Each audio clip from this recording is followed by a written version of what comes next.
All right, everybody ready? Oh. What's good?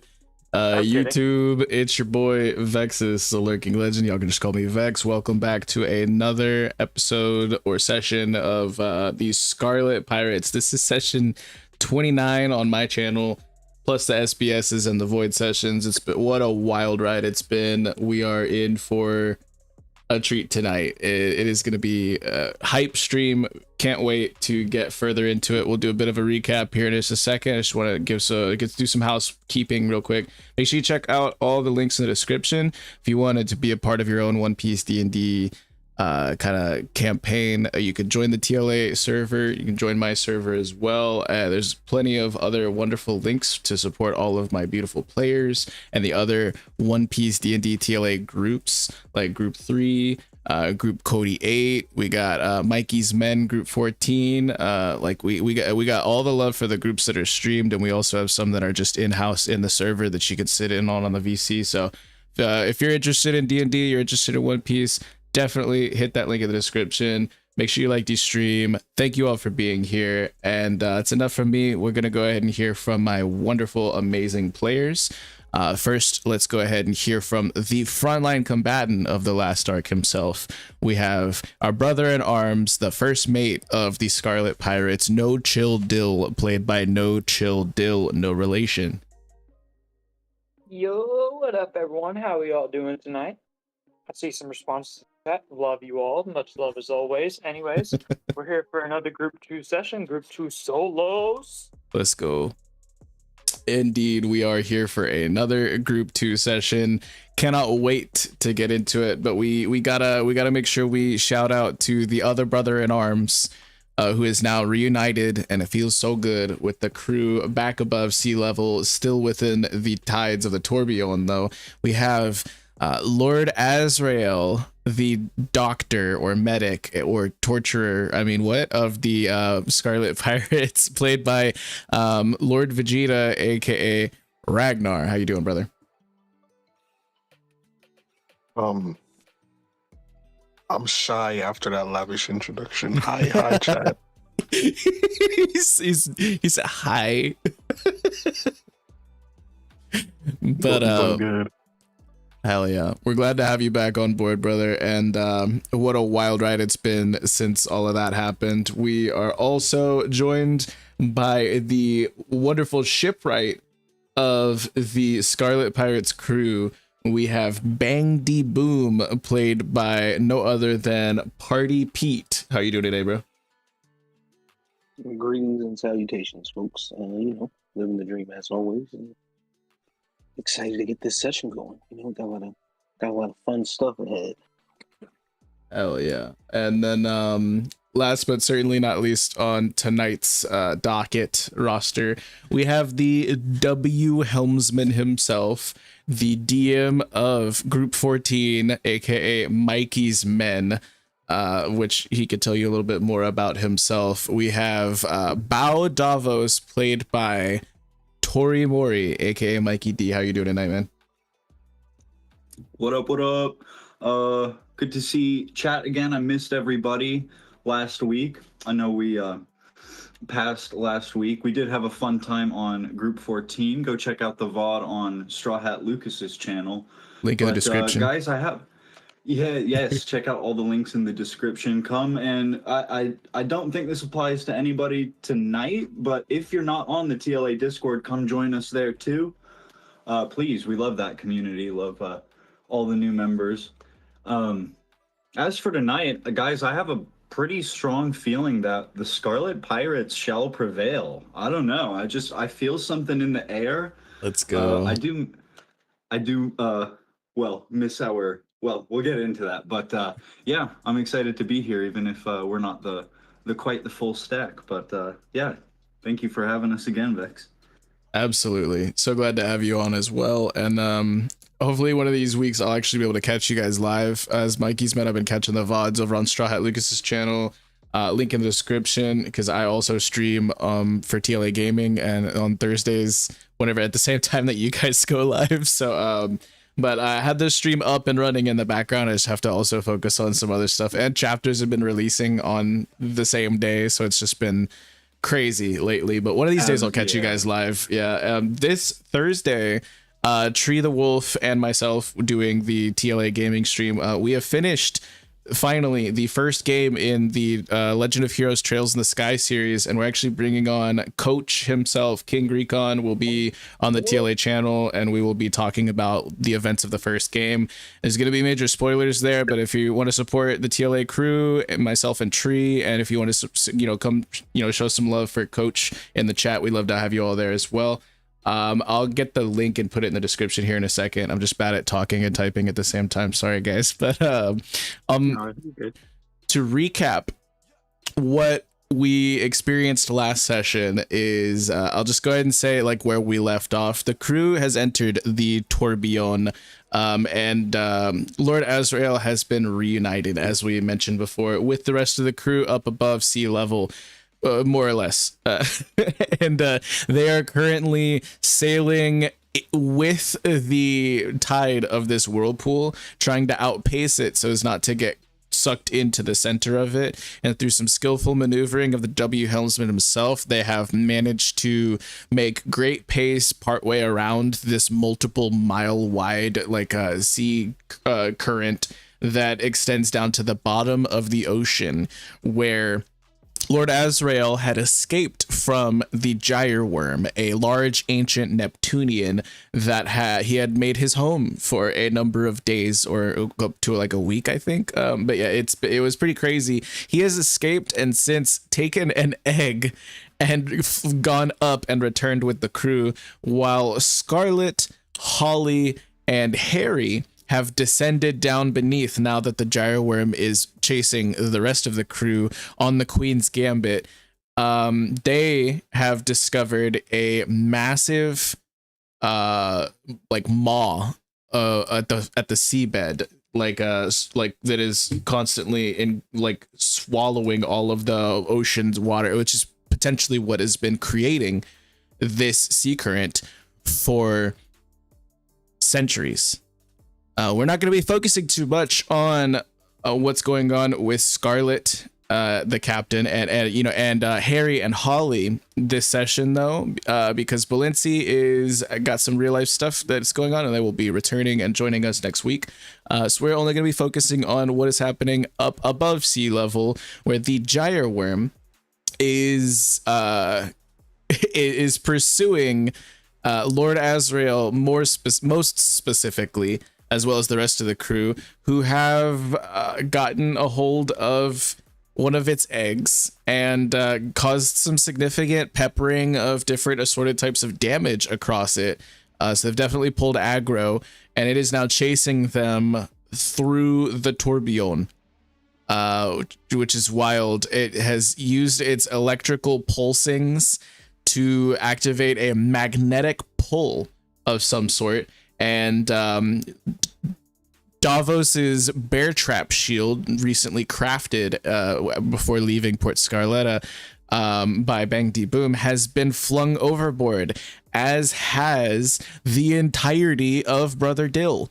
But he managed to finesse himself onto that bear trap shield to use it as a bit of like a surfboard, and Bang D Boom has thrown overboard a lifesaver attached to a rope and has him hooked, but it will take significant effort to get this man pulled back up over onto the ship.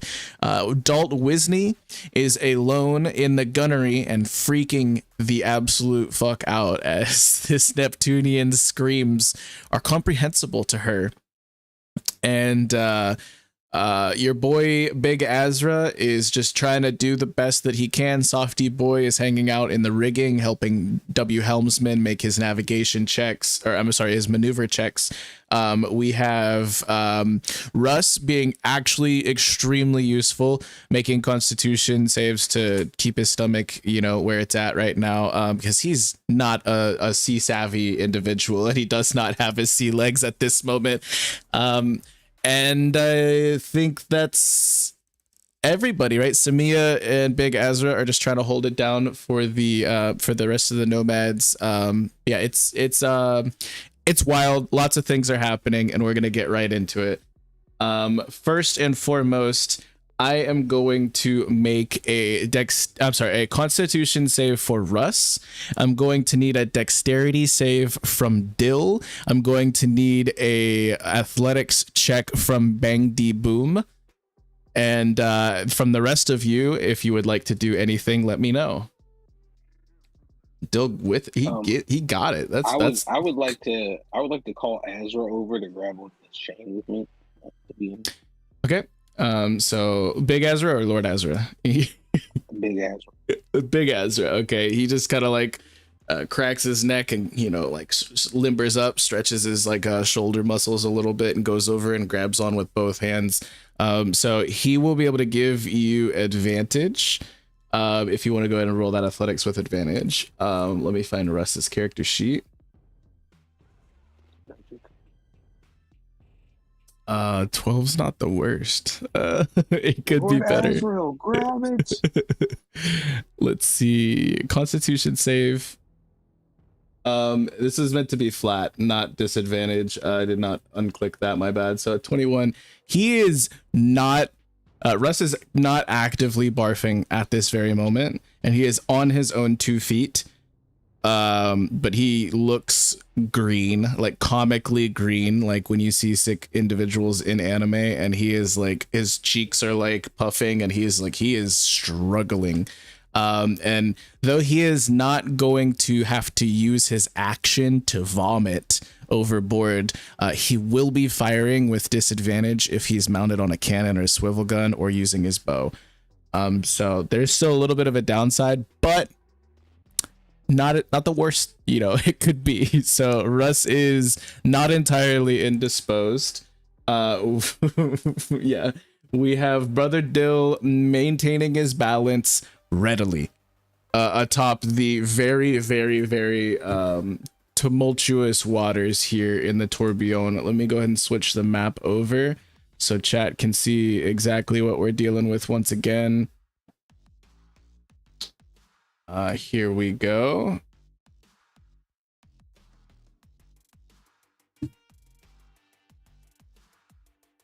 It is this little tiny area right here. I'm gonna zoom in a little bit for chat. So we have this massive whirlpool with a gigantic ancient Neptunian chasing them around, and their ship looks absolutely tiny in comparison to everything around them right now. Bang D Boom and Big Azra. Yeah, it's pretty crazy. Also pause, Davos, but you guys are trying you guys are constantly trying to pull Dill in. But the weight of his full metallic form, as well as the strength of the magnetism, is proving rather difficult. You guys are able to, let's say he's at least like 40 feet out. You guys pull him in about 10 feet off of that 12. But he is not all the way back towards the ship at this point. Dill, you're constantly fighting with every single one of your you would normally be able to use your hands to pull on this rope and pull yourself in, except your hands as well are being pulled towards the Neptunian behind you. So it just makes it that much harder for you to try to, you know, maintain anything other than just your balance in this situation. Davos, go ahead and give me a maneuver check. You could do so with advantage. And Lord Azrael, what are you doing as all of this is happening?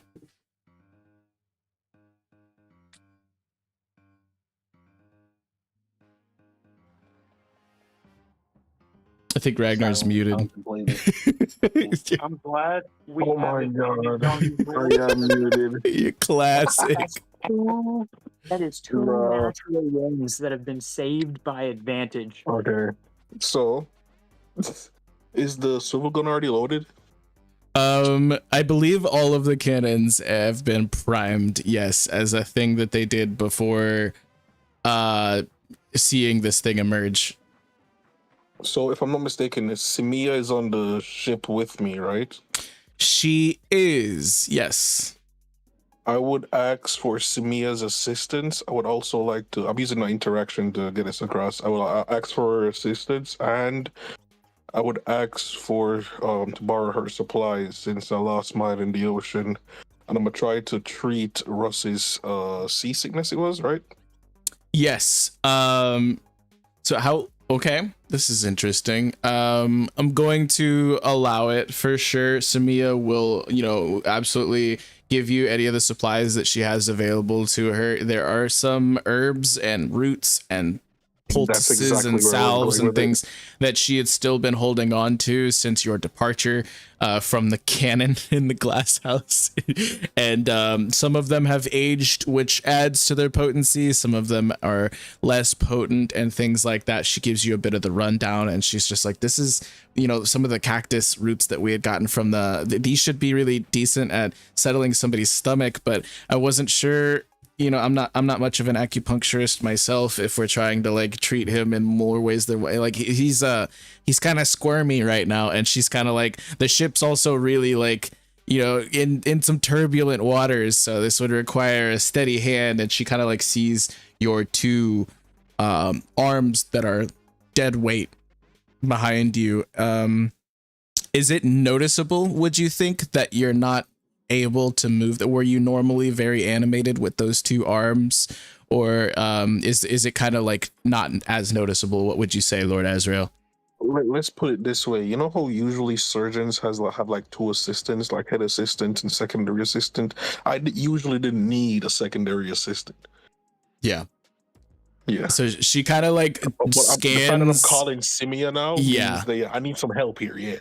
So just with like her passive perception and insight, she kind of sees that you've been through some shit, and she, without asking any questions, just nods and is just like, yeah, yes, sir. And she gets out the equipment and starts to help you out and whatnot. Russ is squirming. He's just like, I'm fine. I got it, guys.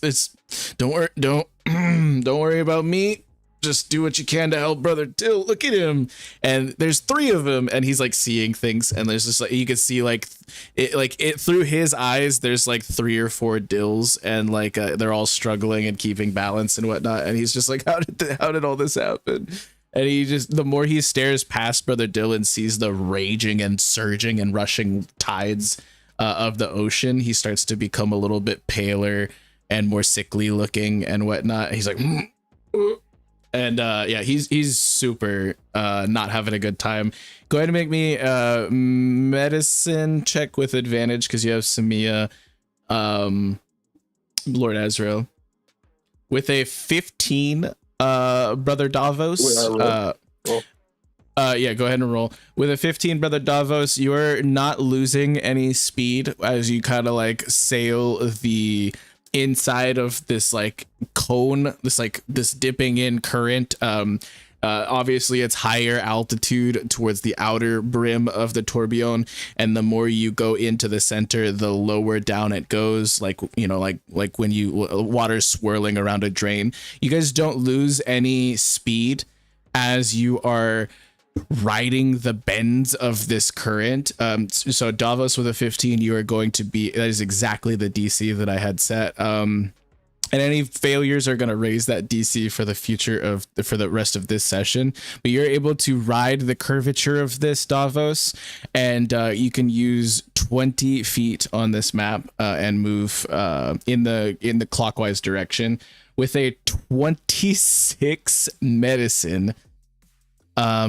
You are able to apply some kind of like sedative type of, like, you kind of notice that this is also like a mental thing more so than just like his stomach is upset, or like it's more than just like your typical motion sickness. It's also like something he has to get over in his mind. And with the help of you and Samia maybe slapping some sense into him, giving him some proper medicine to treat his stomach and like maybe his muscles and things like that, he seems to have entered a bit more of a blissful state. I'm gonna say for the next minute he's got his sea legs, but if it goes past a minute, he's gonna need some more treatment. Okay. Brother Dill, what's running through your mind as as all of this is happening to you? You very quickly flung overboard, caught a shield, and had a lifesaver chunked over your Well, I will face. say, can I use my movement to go run towards the cannonballs that were? If I remember last time, you said a ship was leaning in one direction, right? Because of the metal stuff.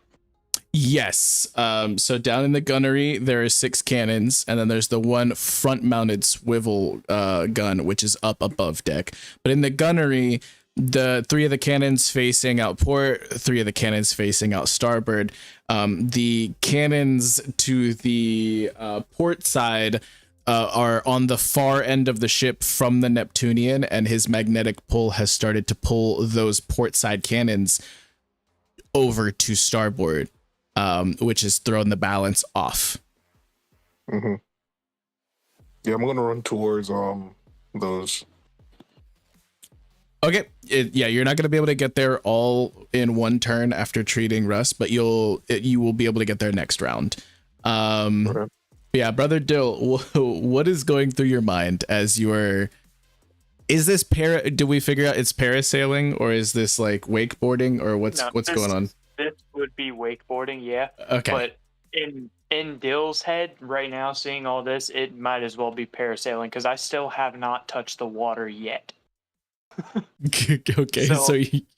with my feet, I'm gonna try and plant the board, the shield underneath me, and kind of have it angled up to where I'm just the bottom of the shield is dragging across the water, and have the life preserver still attached to my body, pulling me forward. Okay, and just like mentally, how are you doing? Mentally freaking the fuck out, but still trying to keep composed. That way, we don't lose the whole ship in the process of trying to save the first mate. Yes, without going into too much detail, since realizing the weakness of your devil fruit powers, is this in fact the closest you've gotten to the ocean? No. Interesting. More on that later.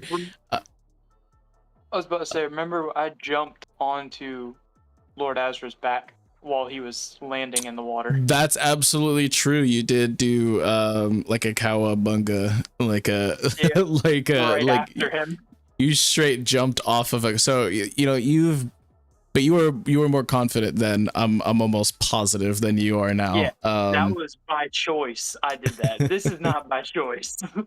Softy Boy is gonna stay up in the rigging. Russ is also going to follow Lord Azrael down to the gunnery, which they won't be able to reach right away. But Samia, she's just kind of on standby, looking to see if she needs to treat Brother Dill whenever he gets brought back overboard. Big Azra is right there with you, Bang D Boom, trying to pull him overboard. And Big Azra is now going to make a athletics with advantage because you're sitting there helping him as well, and he's just like all right, this one's this is pretty tough, we got to put our backs into it. And he grins as you guys start to begin pulling once more to get Brother Dill back on board. Still about 30 feet out, and 29 is crazy. That is like 1 point for every foot of that Dill is out there, pretty much.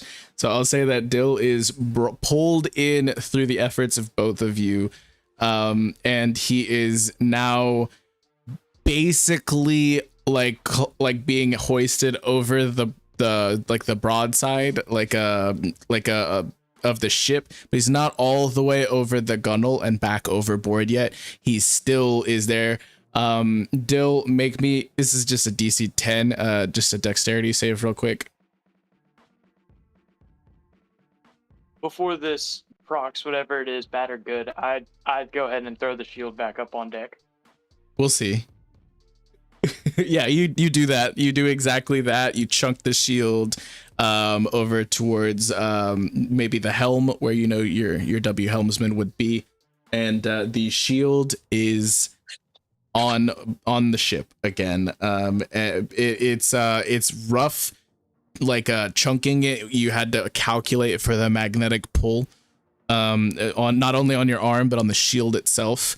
But as you guys peel through these waves and get a little bit further away from the Neptunian, the magnetic pull seems to subside and weaken, and it is much easier to not only just navigate the ship, but also to just exist if you're Dill, and to wield the shield if you're Davos, and to just maintain balance if you're Bang D Boom, or anybody else who has metal accessories or equipment or clothing or body parts or anything like that.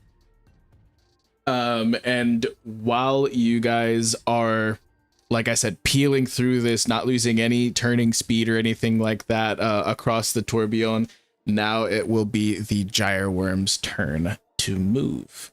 I am actually going to roll for it really quickly.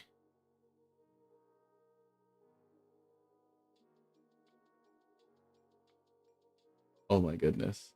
Roll20 was doing so good, guys.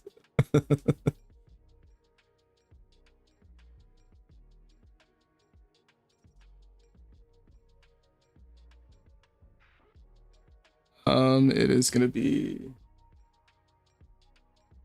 cool. So it is attempting to swim. It's kind of caught in an interesting, like, because of the size of the ship, you guys are able to, stay flowing towards the same direction that the tides are and things like that. But because of it being so large, the gyre worm has kind of entered into a point where it's partially being pulled with and partially against, because the more inward you go into the tourbillon's vortex, the smaller the loops are before the wrapping of the current starts. So he's conflicted, and he is being pulled both ways while trying to chase after you guys, and is only going to be able to move ever so slightly less than it was previously in chase of you guys. And it's not going to make as much it's not going to close the gap as much as it was before. This maybe instills all of you with a little bit of confidence. It is, however, going to roll this d6 because we are still doing that.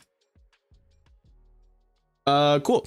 And on that, it is going to attempt to fire at the hull of the ship.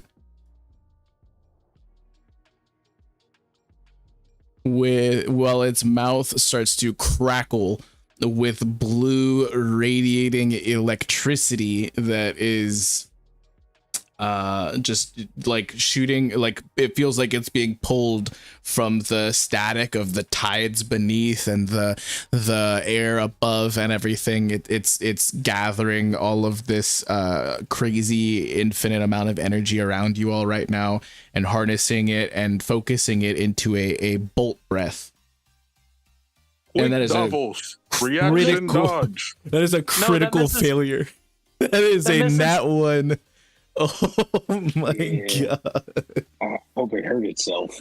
It accidentally breathed in yell too at long. it. Choke on it. He have a sore throat now. I'll say on a sore throaty. Well, see, the Fucking thing minutes is, hung up in the middle. as you see electricity kind of like coating this individual, it seems to be completely unaffected by any recoil that it would have had. But obviously it has to like conduct this electricity within its own body. It's built up enough of a tolerance to those types of charges just by the nature of it being what it is. It takes no damage from this. I will say it now needs to roll a 6 on recharge for this instead of a 5 or a 6, which is actually kind of huge. So that is its turn, and we go back to the ship. We have a few individuals who are running and hopefully gunning down into by the cannons and whatnot. So Lord Azrael, and Russ, as well as Dalt Wisney, who's already down there. As you guys are running down the stairs and attempting to get to the gunnery and to stabilize the cannons and things like that have been pulled out of their lodgings and rebalance the ship and obviously take aim, you notice an interesting thing. A very loud boom happens as Dalt Wisney has already taken one of the primed cannons on starboard side and fired towards the massive sea beast. And I'm going to go ahead and roll for that right now.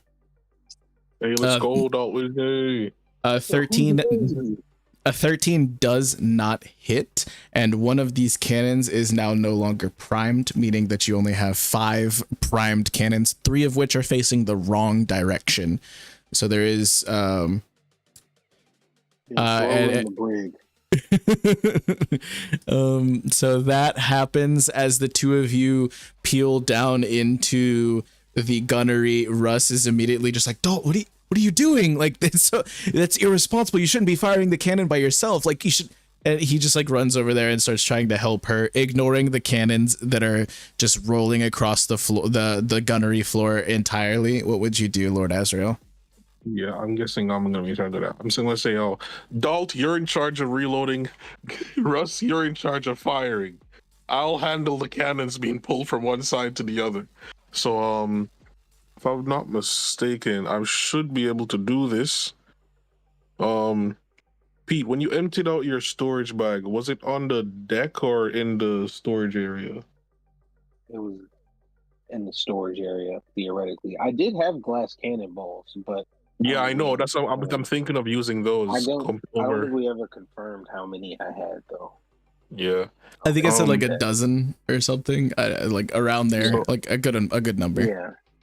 So what I'm thinking of using, I'm gonna use the glass nails maybe, and I'm gonna try to nail these things into the ground. Oh, the nails I have were regular nails. I don't know if I have glass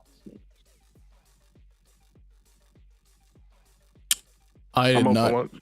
I did not hear you, Pete. I'm sorry. Yeah, I didn't hear you either.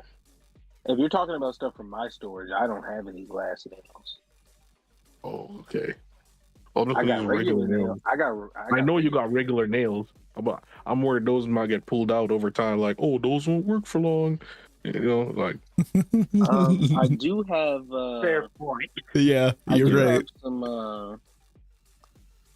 Is it glassware sets? Are those cups or is that like glass silverware?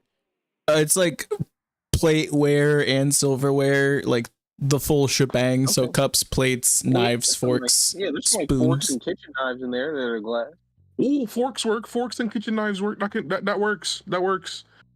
I got 12 of those. So. All right. So what I'll do is, you said 3 cannons. So you're about to load up everything but the kitchen sink, like basically. Oh no, I'm not loading the cannons with these. I'm moving the cannons back to where they should be, and I'm gonna nail them to the ground using the makeshift sporks. Oh wait! I have glass daggers. I know we haven't put this in the ship storage stuff, but like I'm just on my sheet. I have 5 glass daggers available for you. Well, that works then. That works too. I just need something to be able to like pierce it and hold it to the ground that won't be attracted by the magnet force. Okay. I get you. And so I'll say, because these are on wheels, yes, and there is a smooth surface for them to glide across and whatnot. The magnetic force has subsided greatly because of the distance that has been made between you all and the Neptunian, but regardless of that fact, they are still over 2 tons. You are going to be able to move about 1 of these per round if you're going to be trying to do that. Wait, I am technically in raid. Does that make a difference? And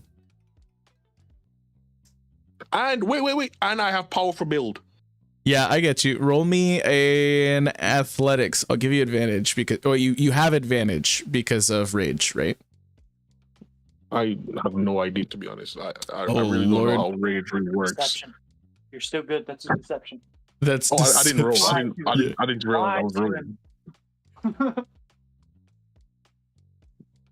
Oh, shit. Oh shit. go. Okay. I was gonna say what's bro, you spelled guidance so funny. I'm sorry. So uh but yes, I will say that with the 21 you are able to get one cannon in one hand and another cannon in another, and you can do 2 this round, which means there will still be 1 left for you to do next round. Okay. This will take Can I your use my full economy. If you're doing, Okay. if you're trying I'm to glad you anchor said them, that. if you're trying to anchor them down and do 2 at once and things like that, yes, it will absolutely take your full economy. If I that's, think that's fair. yeah. So Dalt has also used her action as a ship action to fire the cannon, so she cannot use her action to prime the cannon, which Russ is going to Oh. do. He, you know, even though you No, didn't no. say. Russ can just fire a separate cannon, and then Dalt will use her action Yes. next. Okay, so Russ will use his ship action to fire yet another cannon. Russ is pretty good at these. The ship is still pretty unstable though. We'll see how it goes. 21 hits, and we will see how much damage that is gonna be with the cannon. For 12, as a cannonball just careens through the sky. You can hear it blazing through the air at breakneck speeds, and it pounds straight into the jaw of this gyro worm as the magnetic pull intensifies towards its mouth as the cannonball gets closer through the air, and you could see this just imagine like about a mile worth of gyro worm up above the surface, and who knows how much more of it still coiling down beneath trying to swim, but it's kind of curled. The bits of it that are above surface are in like a question mark shape, and as it gets pelted in the jaw with this, it kind of the question mark kind of like shakes a little bit, and like its mouth like just like gets knocked sideways, and its red eyes start to glow more intently after taking some significant damage from that. Wonderful. That's gonna be Dalt Wisney's turn, Russ's turn, Lord Azrael's turn. Brother Dill, you are going to successfully be pulled up to the gunnel, and you are going to be able to just use half of your movement to get back over on top of the deck of the ship, and then we will have Brother Dill, Big Azra, and a Bangdy Boom. What are y'all going to be doing?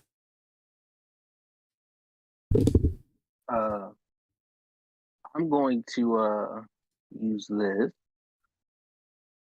Okay, so you're Oh, making. wait, I just meant to show the spell. No, you're description. fine. Yeah, so you're constructing another little buddy here. I would like to remind you that this is going to be there could be collateral damage here if you are going to be getting any closer and the magnetic pull continues, because this is going to be made predominantly out of metal, correct? Well, so that's what I was gonna ask, because it says like the materials I need to construct the cannon. Now, since I have a lot of glass stuff, is it possible for me to make it out of glass, or does it have to be metal? You can use some glass components, and I'll say that it's going to have a lower AC, but it will also have advantage against being pulled away. How does that sound? If you would like to do that. That seems reasonable. Okay. So we'll say that instead of like, I think it has like an 18 AC or something like that. AC 13 plus the level of creation. So what is the level? You're just doing this at a first level? Yeah. Okay, so I'm gonna say that it has an 11 AC instead of a 14, but it will have advantage on not being pulled if this thing is to gain more ground on you all and the magnetic forces to be re-intensified. So that is an action, is that correct? Yes, and then I believe. So if you're taking actions off of your own character sheet, remember you cannot take ship actions in that same turn. Right, but I think I can fire it with my bonus action. Wait. Well, I guess it doesn't really say, so I guess not. So I guess with my bonus action, where in respect to the gyre worm, where is Holly? At least 120 to maybe 200 feet down. As it began to chase you all, she kind of abandoned her decoy mission and went to go support Captain Scarlet. And let's be real, she's going for the treasure. Like that's her main prerogative right now. So she's super down. Feet? Right? Is it 120 feet or 200? From you guys, much further away from the gyre worm. From the gyre worm. Probably about 120-ish, somewhere around there. Yeah, then we gonna get off one last force ballista before she gets out of range. And I'll use I guess my interaction to tell Azrael to go down and help them with the cannons, and just let who's up there on deck with me, Softy Boy? Softy Boy's up in the rigging. Yeah, he's up in the rigging. Samia is gonna run over and like check on Brother Dill. But you've got Dill, Big Azra, and yourself. Davos is up on the helm, and your boy Softy Boy is up in the ropes and like over by like Harry? The Harry is underneath with Scarlet. Okay. He was equipped with the breather. Above table beat. You should probably keep Big Azra with you so he can help load the cannons for you, so you can just fire without any problem. It's okay. There's other people up here. Okay. But well, there's only one projectile weapon up on deck, which is the swivel gun, and loading the swivel gun is only a bonus action. Whereas the cannons is loading them as a full action. So whoever's above deck and manning the swivel gun has a little bit of an easier job. It does a little bit less damage, has a little bit less range, but it also is not limited to just being port mounted or starboard mounted. It can it can fire in either direction, hence the name swivel gun. But you only technically need one gunner up on deck, technically. Yeah. Unless there's a misfire. I use my interaction just to tell Davos, it's like, hey, keep us as far away as possible from that thing. If we don't want to all get dragged off this ship, we'll keep firing, and hopefully we can last long enough for the captain to get back. I'm 10 steps ahead of you. And Davos is like sweating. He looks over his shoulder at the beast. Yeah, let me know if you need any help. And I'm done. Can I reach my shield without letting go of the helm right now? Can I like eat at all? I'm sorry? Can I reach my shield? Like, is it close enough to where I could reach my shield without letting go of the helm? I doubt it, but... Make me a dexterity save. We're going to call it a DC 13, and we'll see if you could catch it. Otherwise, you will have to let go of the helm for a moment. Does a 15 hit? If that's the downside, I don't even want to try it. Okay, so... In that case, I'll hold on to the helm. I want to tell Pete then, hey, yeah, just pin my shield to... Is the helm staff, I guess it would be called, thick enough to where I could pin it into that and it wouldn't like snap it apart? Yeah, you would be able to, like, you could even like put the shield, like if you're able to get it into your own hands, you could literally just like tie it to like the spars of the wheel at the helm and just have it mounted there with you. You know what I mean? Okay, word, yeah. But you're getting a lot of like traction. And so you feel like if you were to let go from, like, it's requiring great force for you to maintain the same like distance, like at like traveled and velocity and like the wind, like with the wind direction and things like that, and like the tides are current. If you feel like if you were to let go of this wheel right now, the rudder would just completely switch direction, and you guys would, like, the ship would be very unstable. You guys would lose a lot of turning speed, and it would be extremely difficult for you to get back into this kind of sweet spot that you're in right now. Does that make sense?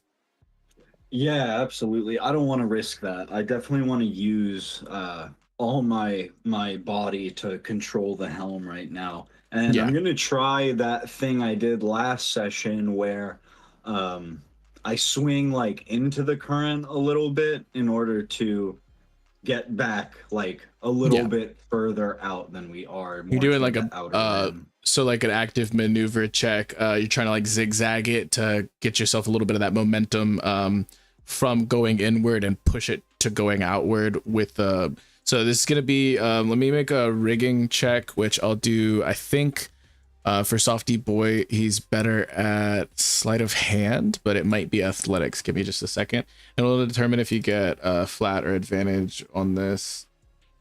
But Softy Boy, as you kind of like call out to him, like that you're gonna be doing another maneuver, he says like, and like he's there's a few of the spars that are like swinging in other directions, and you can see like some of the ropes being tightened and things like that. This dude's like working like a well-oiled machine up there. And Could I actually could I run a thaumaturgy to be able to speak to everybody on the ship right now as well? absolutely. Yeah, so I guess my voice goes booming and I'm like, everybody hold on, I'm gonna try another maneuver so I can relay that to everybody inside as well. But Perfect. I also want to say, everybody below deck, listen for my cue. I have an idea, but only if the conditions are perfectly right. Just listen for my booming voice again. And then what is my check for that? So it's a maneuver check, which is just going to be sea vehicles. You're going to be able to do I meant to roll acrobatics. I apologize. It would literally just be an 18 instead of a 19, which is still more than good enough to give you advantage on your maneuver. I'm going to be right back.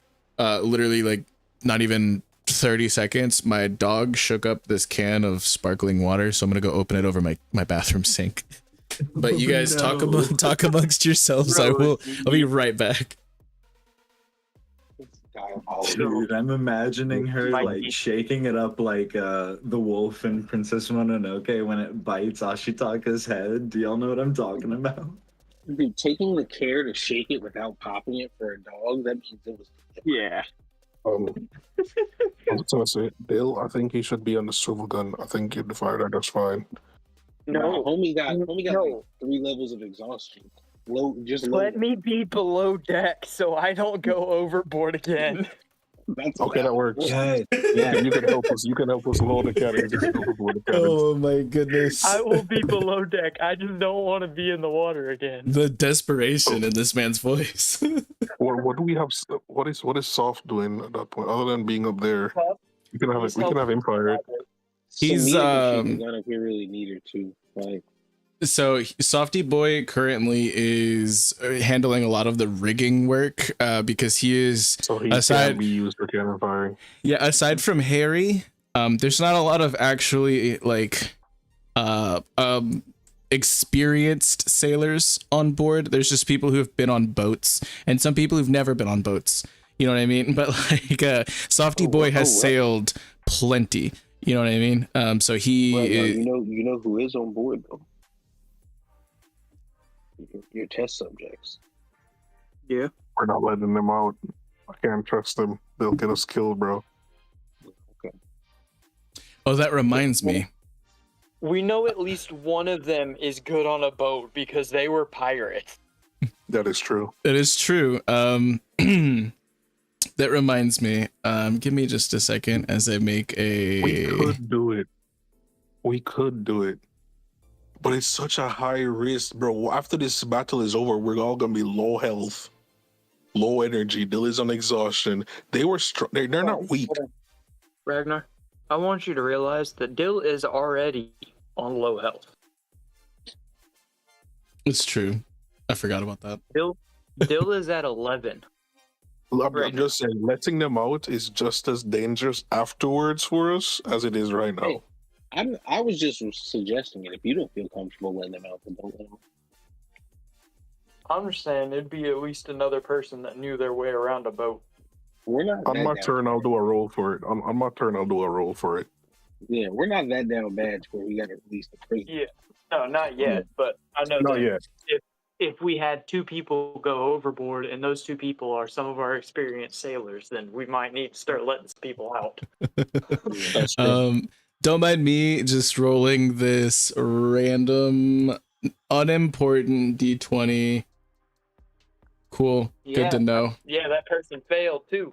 Yeah. I don't know what you're talking about. What person?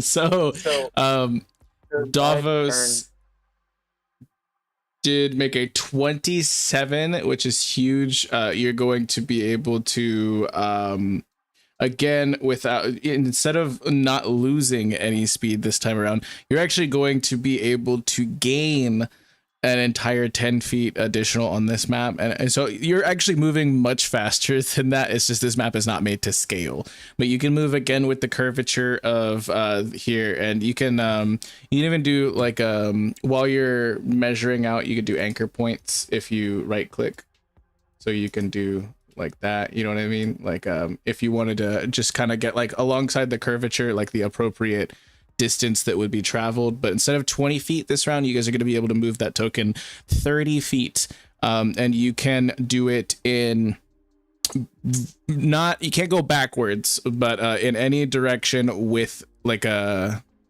with what you're doing here. Yeah, I see you.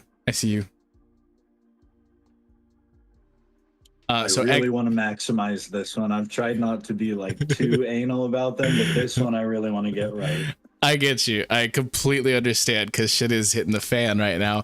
Keep in mind that the further distance you guys have from him, yes, the safer that you are from specifically his magnetic pull, but also the more difficult it's going to be for you to hit with cannons, and especially the swivel gun. Yeah, this thing is locked on to you guys and is going to be in quick pursuit.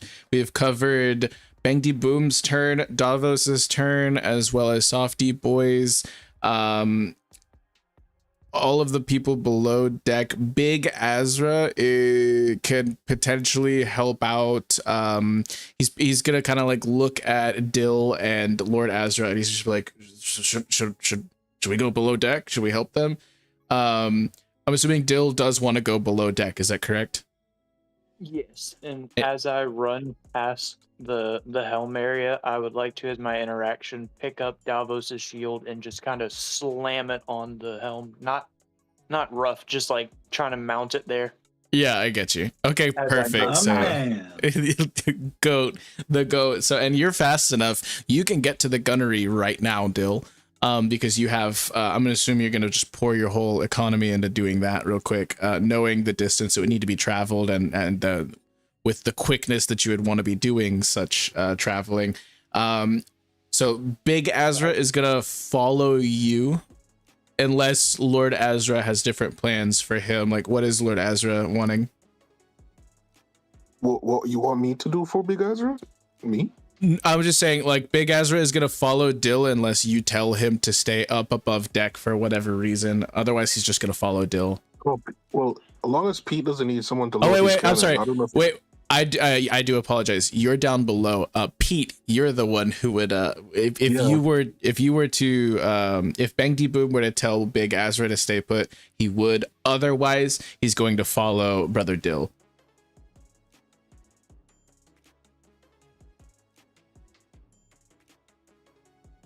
Is Pete muted? Yes. Oh, I am muted. Wow.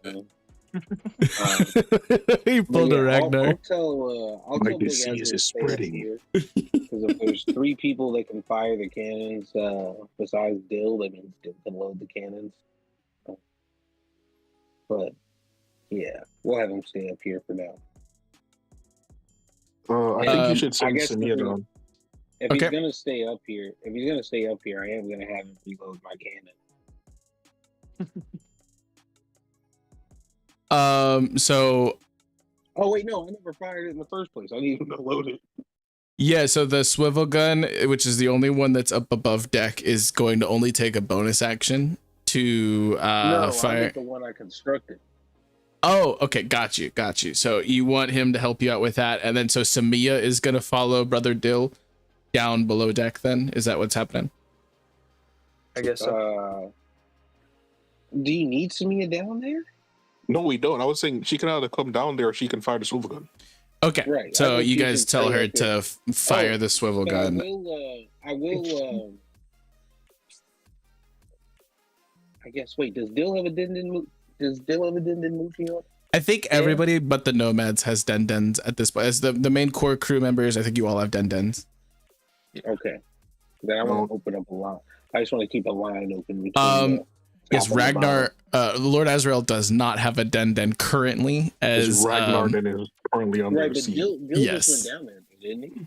no, but yes, Dill did just go down there.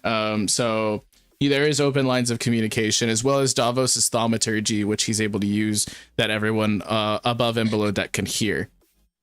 Yeah. I was wondering huge. if it would only take me my bonus action dashing, if I would still have my action. We're gonna say it's like 75-ish total feet. How much are you able to do with your normal movement? 30. So you would need to use your action, bonus action, and your movement. But you would, I'll say that you're able to, I'll say that you're able to use what's left of your movement and your powerful build and whatnot to, you could fix the other cannon that Lord Azrael is. He's got one cannon in one arm, one cannon in another, and then shortly after, if you're okay with that, Brother Dill comes running in and gets the third cannon so that you guys free up your next turn of that. He's muted, but I'm going to assume that he's on the same page as me with it. Damn it! I said a good one-liner too. Yo, go and push to talk or something. Y'all can't keep doing this to me. But if y'all are all cool with that, then I believe that's everybody's turn. Is that correct? Lord Azrael, I'm sorry, Big Azra is going to spend his turn just getting the cannon that you've crafted ready, right? And then Samia can, she's going to pop off with swivel gun. She's going to take her, it's a pretty big ship. I'll say that it takes her movement, and she's going to dash to get towards it, and she'll be able to fire next round after priming it with her bonus action. So that is everybody above water, all of your actions or ship actions, correct? Should be it. Yeah, should be. Wonderful. I'm still trying to hold these cannons down, basically. Yeah. Yeah. Does Samia heal me as I'm running past her? She can use her bonus action to healing word you. Yes. Well, because she's not going to need to use her bonus action to prime a cannon this turn. So let me roll that very quickly. I'll open up her character sheet. Good call. So Samia is going to be able to do that. We're seeing some crazy good teamwork today. Is this in the Dill- same round as when I first touched the cannons, or is it a different round? That's not. Um, From the Queen's Gambit. this is the same. Yeah, you rolled it from you put it from the Queen's Gambit. Yeah. But this is from the same round that you secured those two cannons. We're still doing that right now. So this is all happening pretty much simultaneously. Yeah, and healing word. I'll stack my healing word up after Samia's. She's gonna cast this at a second level for you, so that's gonna be 8 total plus your accelerated healing. Yep, so that's 11, so I'm at 22 out of 47. Okay, and then Davos, you said you wanted to also do that, and Davos is also, I believe, grants you temporary hit points. Is that correct? It does, yeah. Okay, cool. So you're gonna get the full value of this plus your accelerated healing, and then that healed amount you get not only in HP but also in temporary HP because of his bolstered healing. My boost is included in his bolstered healing. I believe bolstered healing says that it is the amount healed. So yes. Mine is my level, so that was a level 1 plus my Wismod, which is 2. So you get 3 temp HP on Okay, top. so you only get 3 temp HP. My bad. I thought it was the amount. Or no, that's a channel conviction of yours, right? Where you get to do the other thing. I don't remember. I haven't looked at your sheet in a minute. But yeah, so you get 3 temp HP plus the amount that you healed off of that. Okay, so then it would be 12. Huge. So you're looking a lot better. You're at what, 34 out of 40 something? 31 out of 47. Huge. Just because I didn't get the +3 to my health, just a temporary.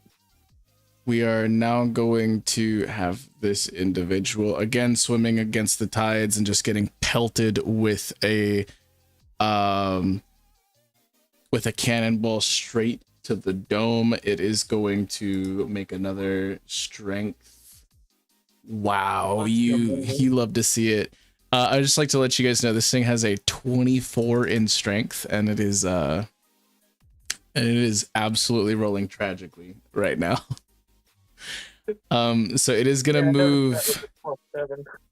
Yeah, it is gonna move just a minuscule amount towards you all and stay relatively towards the center. And that is going to be all of its movement. Unfortunately, it's not having a great time right now.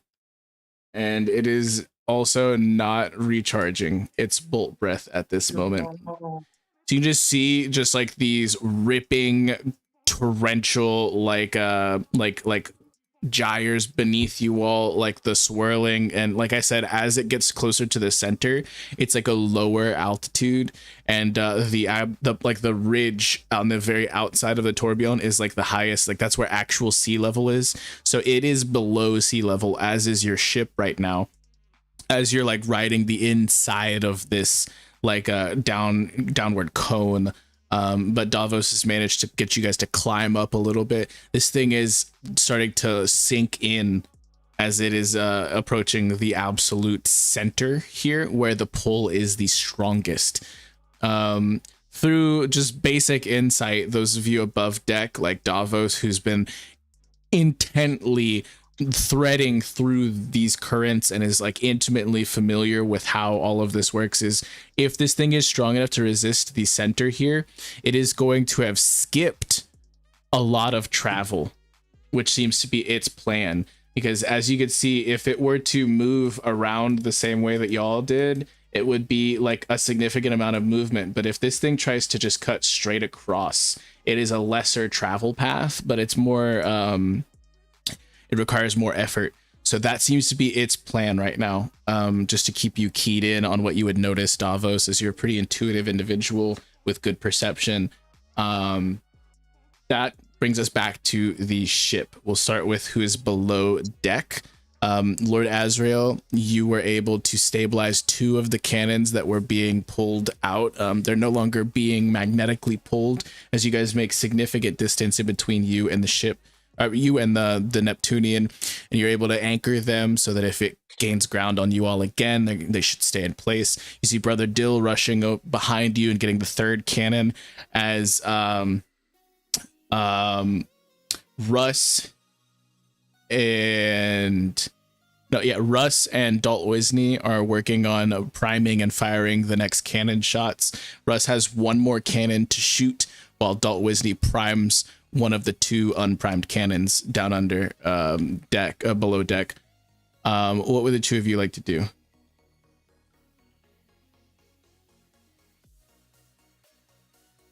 Oh, Dill, you go first. God damn it, bro. Why? Oh, okay, I'll go first. Yeah, why don't you just fire and then I'll reload? Because if I fire, it's exhaustion. Oh, you thought I was gonna shoot? Again, you're not firing off of your sheet. The ship has its own sheet that you fire off of. Oh, yeah. So Well, exhaustion. Just No, to you be wouldn't. clear, I'm not firing the cannon. I'm going to load another cannon for us. Perfect. So you're going to use your action to prime another cannon, as is Dalt, which brings the primed cannons back up to 6 from 4. So every cannon is primed and ready at this point, including the ones that are facing the wrong direction. But so that is going to be that. And then Brother Dill, is there anything you wanted to do? Russ is about to take a shot. I'm also going to be taking a shot. Okay, you could open up either the Queen's Gambit page or the ship storage page. It should be macroed on both of them which is just it's not fire swivel gun, it's fire cannon. Yeah. That was on. Russ fires, and let's see, does a 17 hit the gyre worm? Oh, that's a misfire, brother Dill. Go ahead and roll damage on that, brother Dill. Bruh. My question is, why did you fire the cannon? Oh God, I thought we talked about this. Well, who told you to fire the cannon? Oh, I'm sure as hell I never told you to fire the cannon. Oh, I'm my sure. God. I'm sure. I definitely said don't fire the cannon. Whatever you do, hey, look at this. But it's not. It wasn't because of exhaustion. Let's get that It clear. doesn't matter. The result is the same. Yeah. No. Just to be clear here, Vex. The results matter here. No, just Oh to be my clear, God. the results matter, and the results were skewed because they told me to go shoot, and then once they saw the result, they're like, "No, you shouldn't have shot, bro. What are you doing?" Who told you to go shoot? Ragnar. Yo, chat. What did I say? I said I am not shooting. I'm gonna load the cannons. Why? Why'd you say that? Oh I my can't- God. I Remember all that great? don't know Hold on. if you guys- Remember all that great teamwork we were having? That was awesome. Just like 4 seconds ago. I said I'm not shooting the cannons. I'm gonna leave it up to the marksman. I don't have I don't even have I cannot shoot the cannon. Okay, that's all. I just cannot shoot the cannon. Yo, Oh as my long as You don't goodness. got disadvantage or exhaustion. Yo, blast that bitch. And the exhaustion doesn't even matter. Oh my goodness. So it's fine. This would have happened to anybody. First mate Dill, you have shot this cannon that was just primed, and it seems that the cannon ball stuck inside of the barrel. There was an issue with something here, and the cannon blows back 10 feet, knocks you prone, and you will take 17 points of damage. And this cannon will now need repairs before it is able to be shot again by somebody with the appropriate tools, which I believe the only person on ship right now with the appropriate tools, both of the people are above deck, which would be Big Azra and Bang D Boom. So we are down one cannon. Bro, I'm gonna need you to sit down there, crisscross applesauce. It's not his fault, y'all. Don't be too harsh on him. Exhaustion and disadvantage, none of that had anything applying to the shot. See, I wasn't even finished with my turn because I'll use my action. So that's why I was confused, just to be clear. We're all taking our turns simultaneously. Go first. Right. Hey, we'll take the help You action. want to go first? I said, Dill, go. You said, nah, I'm not doing it. You go. I'm like, okay. I said, why would you make me go first? Because I was just gonna shoot the cannon. There seems to be trouble in the ranks down below, as Russ had fired and it had been on a proper travel path directly to the gyre worm. The gyre worm opens its mouth up and swallows the cannonball whole, learning from its lesson before, and 17 was not quite enough to deliver an impactful blow, as it seems like nothing happened this time around. Dalt used her action. Russ used his action. Lord Azrael used his action, and Dill has used his action. Are there any bonus action? So remember, if you're using a ship action, you cannot use any actions off of your character sheet.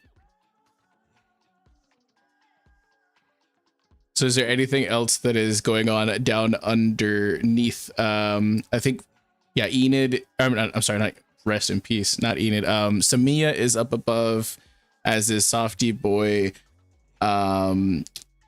Big Azra, and Bang D Boom and Davos, correct? So that's everybody who's down under has used their ship actions this turn. Let's see. Then above deck, as you guys see a few cannons, you hear a few cannons fire, but you only see one cannonball. Like as Big Azra is using his action to ready the cannon that you have, Bang D Boom. So you heard 2 shots specifically, but you only see one cannonball. You would know what that means as somebody who is a bit of an artillerist themselves. Yeah, I'm gonna like tell Azrael, it's like, hey, once you finish loading that, go check on them.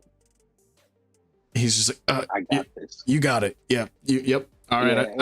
Yeah, after everything's good, come back up. But for now, I got this. And so he finishes. He uses his action to do that. He uses the rest of his, or he uses his movement to run towards the gunnery down below deck. And so he's not gonna get there this round, but he will be able to get there next round.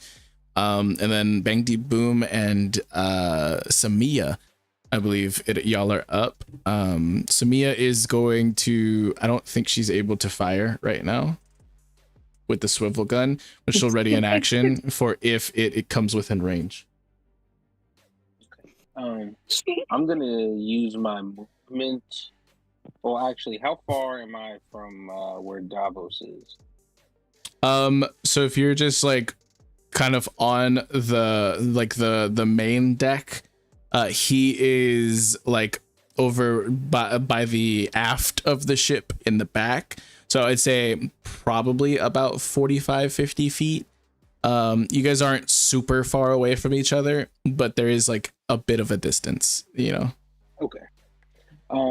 So I guess first thing I'll do is because you're like at about the halfway point and he's towards the back. The whole ship is about 100 feet, 120 feet long with the bowsprits and stuff like that. But so you're at the 50-yard line. He's at like the 20-yard line, somewhere around there. You know what I mean? Okay. Then I guess I'm going to fire my cannon. All right. Let me see. So you know that you got to get above a 17 if you're planning on getting anything effective, you know, at the very least. It says something about the cannon's damage spread DC uses your creations. Oh, okay. That's separate from the... Okay. Fire! That didn't work. The same thing I rolled last time? It's broken. It is not a misfire though, so that's cool. I rolled 10 last time too. Lord. I'll actually hold on. I wrote into ship cannons that if you're an artillerist or you have 2 or more crew members, that you're able to do this with advantage. So if this is just a normal ship cannon that you're firing here, you are an artillerist, are you not? Like I am indeed, specifically an artillerist. So re-roll that flat, and that will go as your advantage. Just because that's what I wrote into the ship rules. It's not going to be enough still, but it is above a 10, so that's cool. Like now you know it goes above 10, so that's good. Now you know it goes above 10 is crazy. That's how I'm feeling right now. He's right. Samia is going to hold her ship action to fire the swivel gun whenever it gets a little bit closer, partly because she's nervous and she's never really fired heavy, you know, artillery before, and also because she probably remembers hearing, like, as she was being told to go and mount the swivel gun, that, you know, wait till it gets closer or something like that. But she notices this thing is a lot smaller. She's a pretty smart cookie, and she understands that this is not going to be able to travel as far. And even the ones that are being fired from below deck, and the one that you just shot, some of them aren't even making it all the way to the massive creature itself right now. So she's not confident that if she were to take the shot right now, it would make it. She's going to hold her action. And then brother Davos. I want to use my interaction to talk to Davos. Go for it. Well, I guess part of it would be to tell him to, open up his Din Din Mushi, because I don't know if Din Din Mushi can do a 3-way call. But if they can, well, Sabo found a way to do that, you know, right. During the whole like Lelucia situation. So I mean, eventually they can. Right. I don't know about right now, but so I'm gonna just give him the signal to like pick up the phone, but then just say like, "Hey, it's trying to cut across. Go wide."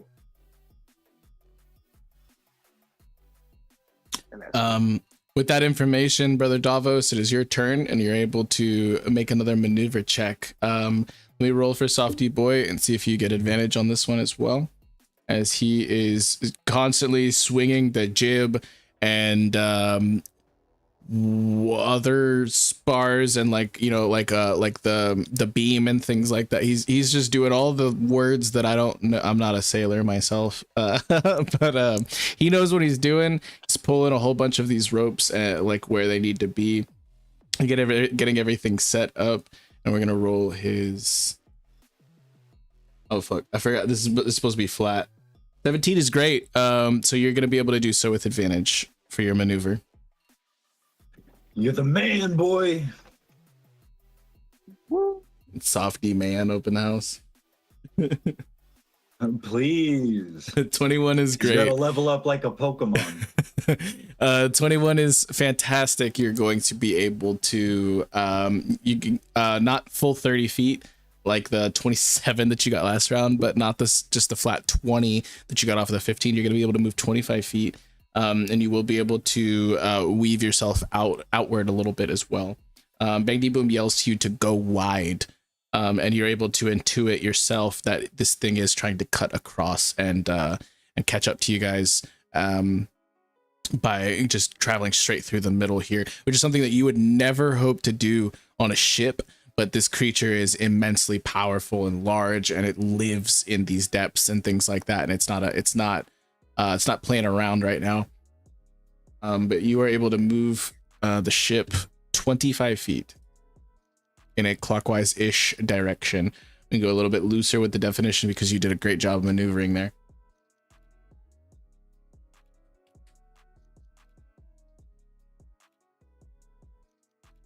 Yeah, I guess I catch like a random lull in the current that I utilize there. That's pretty cool. And yeah, I want to give my props to Boy, big time. Hell yeah, Softy Boy coming in clutch. I'm just fixing the map for the chat really quickly. Huge distance in between you all, but that could be that could all change once we get to the gyro worm's turn. Everybody, I believe, has taken their ship actions this turn. Bang D Boom did not take a ship action though.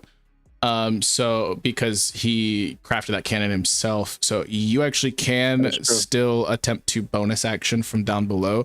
I'm gonna say this is the last turn you're gonna be able to do that, as Holly starts to swim away from this whole situation and down further and catches up with Scarlet. So this will be the last bonus action you're gonna be able to spend on your force ballista from underneath. Tally ho, force ballista. Yikes. Oh no. We will see the consequences of that natural one next session, whenever we get to see what's going on with Holly, Harry, and Scarlet. But we are going to spend all of this session up here above. But that is the last time that your force ballista is going to be responsive to you. As you see, its shot like shoot up and miss completely through the water, and any future commands you give to it until you and it are eventually hopefully reunited will fall on deaf ears. Okay. Tragic. So now it is the gyro worm's turn. If that was everybody. Wait. Okay. Ragnar didn't get us. He did use his action. I was just waiting for everybody to do their thing because you said everybody uses their action at the same time. Yeah, I was saying your interaction. You know what, Dill? Stay on the cannon. I have faith in you. Make up for the mess up. I can't fix this cannon. No, don't fix the move to another one. I was gonna do that. Me and you are in charge of loading the cannons. Russ, keep firing the way you were before. And I'm using my bonus action to can I use my bonus action to like maintain Russ's state? I know you said that after a minute we'd have to do it again, but could I use my bonus action to, instead of like do it again, like to maintain his current state? I would allow for that if you took a normal action on your turn. You took a ship action, and because you took a ship action, you are not able to take any other actions off of your character sheet. So I mean, like just a normal medicine check, you would absolutely be able to do that. But because you had reloaded a cannon this turn, that kind of took almost everything, you know, as far as your whole 6 seconds, because cannons typically take a lot longer than 6 seconds, but we're not going for realism here. We're just going for like fun, you know. But yeah, if you use your action on your turn for a ship action, you cannot do any character sheet actions, even bonus actions.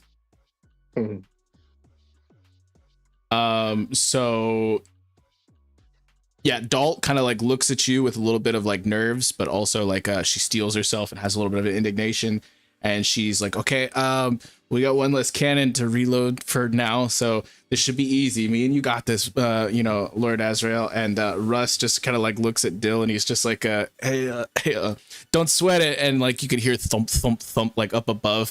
And he's like, I think Big Azrael is coming down here to fix it up. Right? Don't worry about it. We got 2 others, and that's all we need right now. And so Russ just kind of helps like steady you a little bit, Dill, after like that whole situation happened. You just got knocked prone and took some blowback damage from that whole situation. And he's like, you know, just no shot that that's going to happen again, right? Like, hopefully not. Now it is. Clear, if that blowback happened to me instead, I'd be dead. You'd be unconscious, not dead, but I'd be knocked out for real. Yeah. Now we have the gyre worm finally rolling not abysmally. It is going to be able to the DC was a little bit higher here. It's still not going to be able to move a whole lot, but it's going to be able to start to peel across and get about here, attempting to intercept you all. This does bring it just ever so slightly into range for Samia to take her swivel gun action, which I'm going to go ahead and fire off of the ship storage really quickly. That was a death save. I don't know what happened there. Hey, they succeeded. Good for them. However, the swivel gun does not succeed, so that is Wait, can we use that 12 though? It still wouldn't succeed, brother. I'm sorry. No, hey, that's a 17. We at least, you know. No, 17 missed earlier, so either way, I mean, yeah, I'll say it. You can use that 12. It still misses. So that is going to be the gyre worms. Oh no, sorry, it has to roll for this. Nope, no shot. So it is still trying to gather energy, and it's struggling using a lot of its own force and concentration to rip against these tides and, you know, close the gap on you all. It has made a little bit of progress. It is significantly closer to you all now. It's still a little bit far out. It's not at long distance range necessarily for the cannons, and it's just within normal range for the swivel gun. So it's around, I want to say like 180-ish feet out from you guys right now. But it's looking like it might be picking up speed comparatively to what you guys saw it doing in the last like 6-second interval. So this is a little bit concerning to those of you above deck or taking aim right now. Lord Azrael and Big Azra and Dalt Wisney, who are preoccupied, as well as maybe Softy Boy, would probably not be any of the wiser, but Dill collecting himself, dusting himself off and taking aim with the cannon, as well as Russ, Davos, Samia, and Bang D Boom. You all see this thing picking up speed now, and we come back to you all, the Queen's Gambit. Who's acting first? I mean, mine's gonna be quick. I'm just gonna take out my my sniper rifle. I'm gonna kind of try to establish some balance and take aim. I'm aiming for its eye, and I'm gonna prepare my action for when it's within 120 feet. Huge. Okay, so okay, that's insane. So you are getting a sniper rifle mounted and ready and stable, and you are go ahead. I was also going to disassemble Bang D Blast with my bow. I believe I can use a bonus action to do that. Are you talking about way down under? Yeah, the self-destruct signal has been sent. Okay. Interesting. Maybe not And self-destruct. I want to play labor like that. That's on Holly's shoulder, but calmly. we don't even know if he's still on Holly's shoulder after that Nat 1, but yes, I hear what you're saying, and I believe we're on the, this is the 4th round of combat. I believe so. So yeah, that I'll remember that for next time.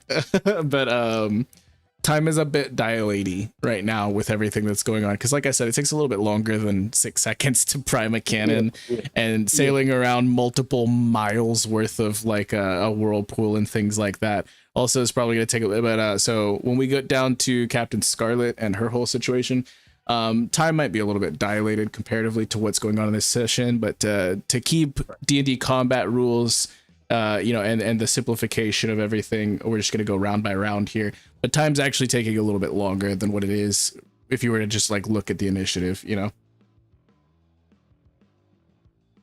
So you're readying an action with that. Samia is going to use her bonus action to prime the swivel gun and get it loaded and ready and whatnot, which she kind of like learned from watching Big Azra just now, as Big Azra, and she's also going to hold her action for it to get a little bit closer, because she didn't feel too confident about the last one. Big Azra's just like thump thump thump walking down the stairs, and he's just like, oh, holy shit, what happened here? And he just kind of like claps Dill on the back, seeing that he got a little bit roughed up. Dill, you take 1 unintentional damage, and he's like, no sweat, brother. And he is gonna oh my goodness. So you just juke out of the way of it, and he doesn't even notice. He's just like to my other side since I'm still on the ground. He's like, don't worry, I'll get this thing fixed up in no time. Shit, what are we working with here? And he's gonna go ahead, and I'll have him make a check here in a second. I gotta pull up his sheet. What are the rest of you guys doing down below deck? I'm gonna sneeze. Oh, thank you. So let me find Big Azra's sheet, and then what are the rest of the below deck crew doing before we get to Softy Boy and W Helmsman Davos? I guess I'm gonna run to a primed cannon and take aim on the monster again. I believe in you. I don't. 100% believe in him. This is the same man that shot a hyena from 400 feet away. Yo, 22 hits. That absolutely hits. Let's go. For 8. Okay, and then let me roll for Big Azra here. He has tool proficiencies put in his sheet already.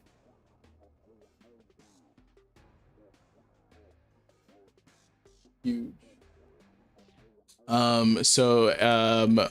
I'll also be firing for Russ here in a second. Samia is, I'm sorry, not Samia. Dalt is going to, after you fire that weapon, Dalt's probably gonna prime the gun for Russ, whereas Lord Azrael probably primes the one for Dill, right? Just because brother and sister bond and all that,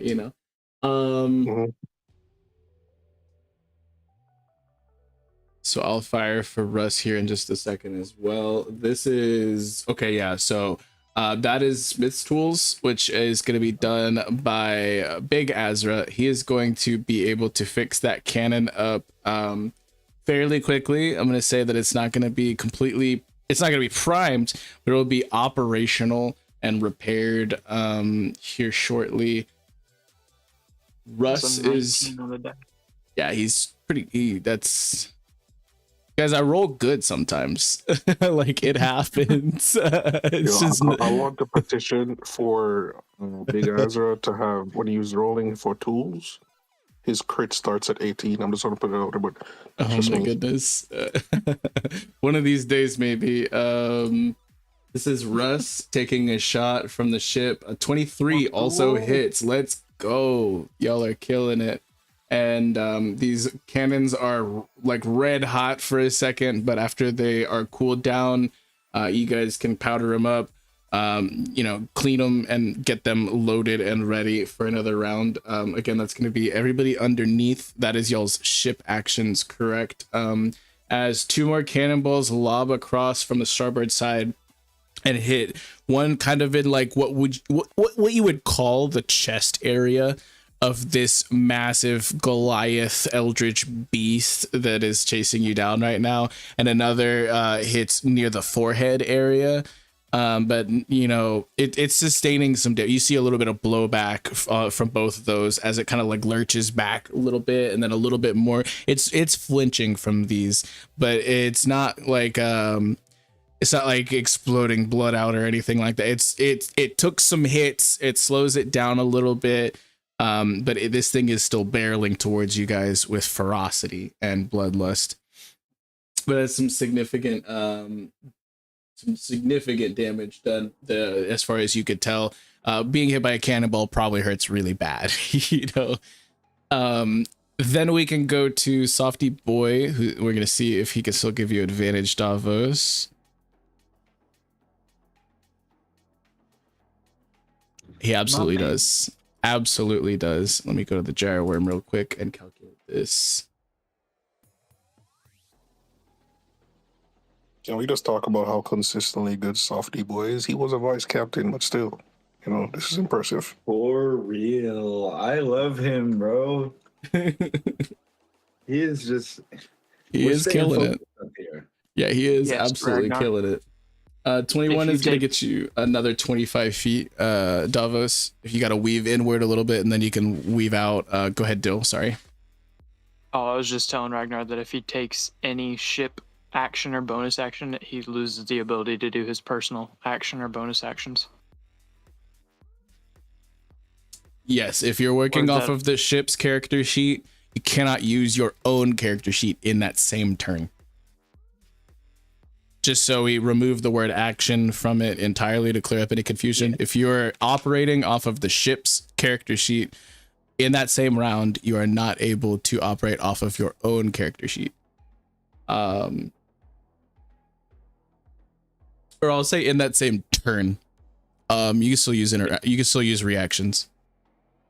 What if I used action surge? Would it still be the same thing? I like that. I like where your head's at. That's fine. I'll allow it. Because I think you're the only one who has access to action surge anyways, but yes. And that is a significant resource tanking there, so absolutely, I'll reward that. I'm just asking, but yeah, put him out there. Okay, cool.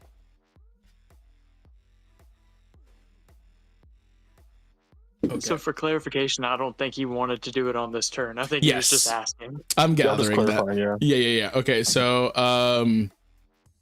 that is gonna be Davos. You've done your movement. Let me fix the screen for the stream. I believe everybody can see good off of that. Yes. And let me fix this for myself. I have so many character sheets open right now, guys. Huge. Now we are going to check on the chat, see how they're doing. Wow. And the first thing I see is Lucas saying, yeah, blow his back out. I saw that too. It's crazy. I am going to now roll once again a strength for the gyro worm 17. It's the best that it has done yet. It is past the horizon point of where it is like the most difficult pull. This thing is going to actually be moving in even faster. I will say with this movement, Bang D Boom and Samia, it's within range for your shot. Okay, give me 1 second. I stepped away from my iPad. No sweat. I'm gonna fire for Samia, who does not hit. She fires towards it, and the ball is a little bit more lightweight than other cannonballs, and the wind kind of carries away at it as she fired a little bit too high. All right, let me take my shot. Like how? Absolutely. What's the +4 from? Less? Got you. Okay, perfect. Yes, you're correct. So we are on, I believe this is the 5th round. So that means that Bless is only going to be going on for a couple more rounds, as well as Rage, correct? 11. Rage is done. Okay. And if you remember earlier, I called my shot. I was aiming for the eye. Yes. Roll me another one flat. Ragnar, why didn't you tell me that your rage was gonna end? I could have punched you. Okay, Yeah? so 11, and then roll me a d6, Pete. Let's go. Huge. Okay, so That's is massive. as this thing is and you've noticed that it seems to it's taken a little bit of recoil, some knockback. It's flinched a little bit from these massive cannonballs that have been hitting it from this one sniper rifle round that you fire and thread the needle as it's kind of like lurching its like head back and forth. You've fired where it was going to be and not where it was, and you're able to get this shot directly into pick left or right. Right. Its right eye. It starts to this thing screeches, it howls, it like the entire ship starts to vibrate with a ridiculous like decibel limit. Like people's eardrums are like on the verge of bursting. Is there anybody who's hypersensitive to noises other than Dalt on board right now?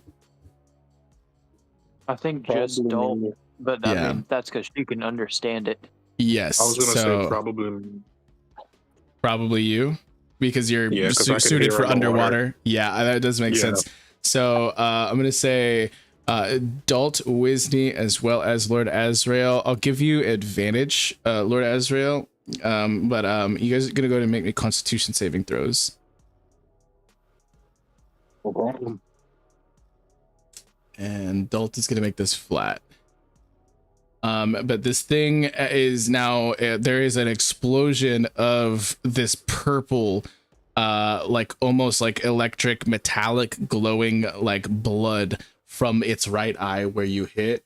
Lord Azrael, you're struggling at first with like dealing with this sound. It almost reminds you of some things that you've heard recently, even.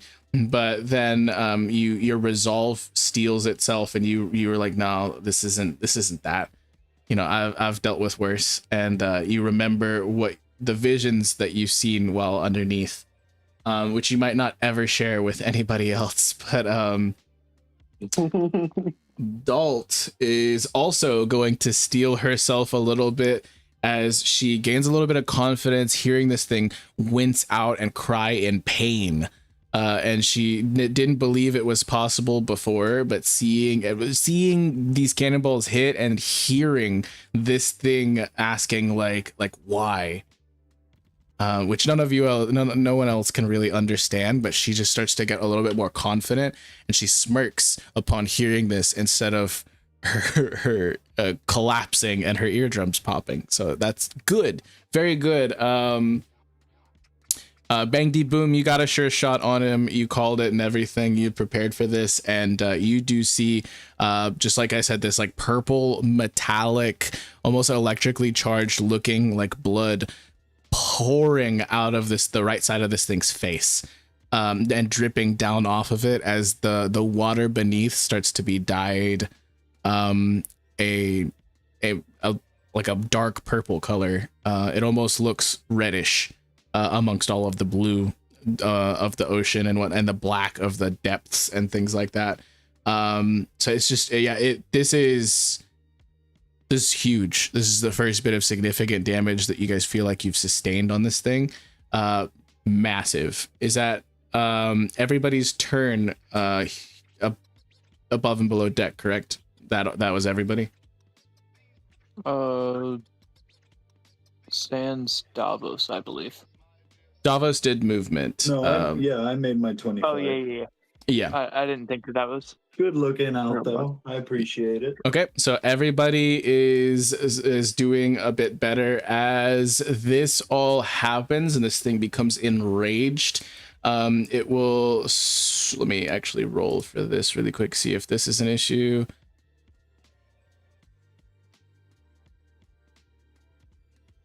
Nope. Because remember, it needs to roll a 6 on this recharge dice, not just a 5 or a 6, because of some things that were done because of its misfire earlier on its bolt breath. It is going to collect energy and start to, you could see spiraling up its form from where it like pulls from the current like the surface of the sea level, from there all the way up to its skull. You could see spiraling surges of electrical like charges and impulses just like wiring through it, and like you can kind of see that it's just like in between some of its scales like hop, and there's like arcing electricity shooting off of it in random directions.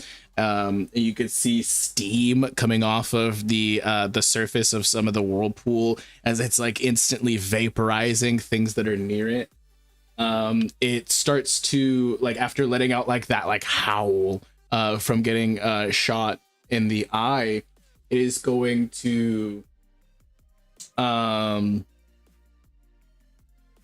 see, is going to now attempt to activate its magnetic charge once again. That now that it's a little bit closer to you all, it is going to this time instead try to push. no. This is going to be interesting. Brother Dill, bang dee boom. Davos, you're going to be omitted from this one. As well as Russ, who is behind a cannon right now. I'm going to need strength saving throws from all of you. And just to reiterate, Lord Azrael, you don't have anything like significantly metal on you right now, correct? No, I got a jade sword, pretty much. Yeah. So Samia is also in the clear. Dalt is near the front of a cannon or on the side of 2 cannons, so she's fine as well right now. Bang dee boom, you can feel the tip of the barrel of your sniper rifle is like pushed upwards, and your leg is also being pushed back towards the port side of the ship where you're currently firing off of starboard side, and you can, like, you're fighting the magnetic pulses that are pushing you away from this gyre worm right now. You're going to understand that firing a bullet right now made of metal is not going to be ideal whatsoever. And if the force is stronger, the closer you get to the gyro worm as far as the push, like from this, it very well could be pushed back and hit the broadside of the ship. So it seems that projectiles done right now are going to be done with disadvantage for all of those doing such. So Samia is not as wise. You might want to call out to her in a second as this happens, but you're able to steady yourself and not be pushed. You could feel the ship lurching though, as beneath the gunnery, before it was the port side cannons were pulled starboard. Now it is the starboard cannons that are being pushed port side. And Brother Dill, you are going to be pinned underneath one of those cannons, as you yourself also are being pushed. Russ is about to make his give me just a sec. I have so many things open right now. Russ is gonna make a strength saving throw right now. This is a flat roll. So whatever the 15 is just enough for him to not be ran over. but the cannon does start to run away from him and Dalt a bit, and this is going to slow down significantly the peppering of projectiles into him, as the gyre worm almost seems to smile to those of you who are not currently pinned underneath cannons or dodging them, and to the so mostly Davos is absolutely going to be able to see this thing's reaction as the ship begins to lurch the other direction, and the balance is not easy for you to maintain the same trajectory, Davos. I'm going to say this increases the DC for the next check. You've been killing it, so I haven't even really had to worry about that until now, except for that first roll, which you hit right on. It was a 15. It's going to be higher than a 15 now. I can guarantee you that. I'm also going to make a Constitution saving throw for the ship itself really quickly. What? There's metal on this ship other than the cannons. Tragic. Okay, so could I argue that it would be a strength save then instead of a con save? Yo, Vex, who told you you could roll for our ship? I did. So the Queen's Gambit, as it is lurching in a separate direction after just lurching in another, and the constant back and forth, the strong pull of the currents, and the firm grasp of Davos at the helm, he is going to feel the rudder. Because there's like the tension that you feel at the helm, that is directly like it's easy if the rudder isn't under a lot of pressure. It becomes a lot harder as the rudder becomes under a lot of pressure for you to turn that wheel, Davos. And you've been very successfully staying in a sweet spot and using momentum and letting off on the rudder a bit when you need to not put too much pressure on it. The rudder begins to splinter, and you can feel unease while you're at the wheel right now, Davos. That's gross. He said that's gross. Okay. That is the gyre worm's turn, and we are now brought back to the Queen's Gambit. I'm just gonna say immediately, everybody calm down, don't panic. As I panic. Okay. Look.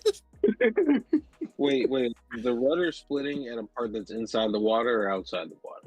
The entire rudder is submerged. It's at the very back bottom of the ship, like near the keel and like the propeller and things like it is fully submerged.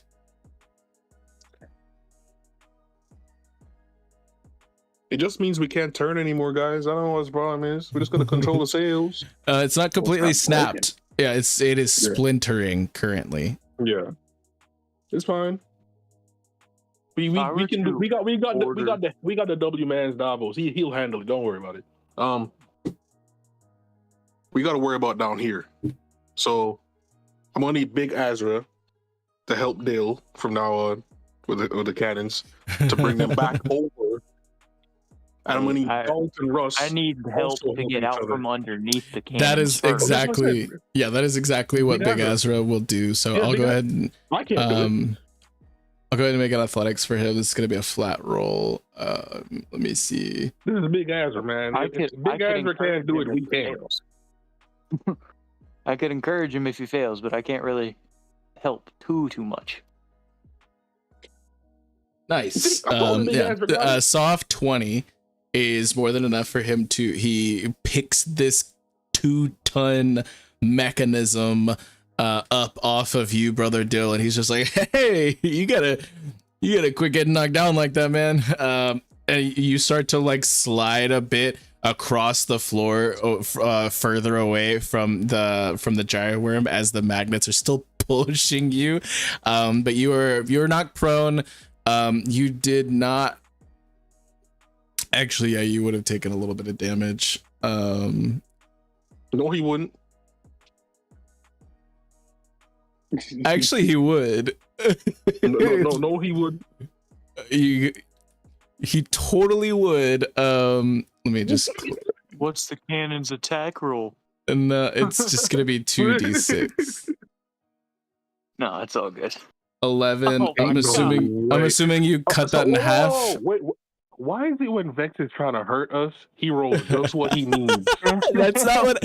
I'm not trying to hurt you. The Jarrah worm is. I'm not the bad guy here. But yeah, I will cut it that in half. Okay, so you're gonna take 5 from that. That's fine. But yeah, he picks the cannon up, and you are let free. You can use half of your movement to stand back up. I'm gonna need another strength save from you, Dill. So sorry to do it to you, but we'll see how that goes. How you trying to stand up goes. You're fine. You're fine. You are good. You are able to stand on your own 2 feet. You it's like you're in the hyperbolic time chamber. Like you have to assume like a stance, and you can't really move like super fast right now because of the amount of like force that's on your entire body. You're able to oppose it fairly successfully, and Big Azrael is going to help you with your future endeavors. And he will put the cannon back down where it is supposed to be. Lord Azrael, now I'm assuming you are going to want to be doing that as well. You said your rage is done. Yes, but I just wanted to point out, Vex, I forgot to say, I still have Expeditious Retreat active, so I actually have a lot of movement. Wonderful. I want to I'm gonna tell Azrael before I go, help these guys nail down those cannons. I need to do something real quick. I'm gonna head back up to the deck. Okay. And I'm pretty sure this is a thing. Let me see if how this works.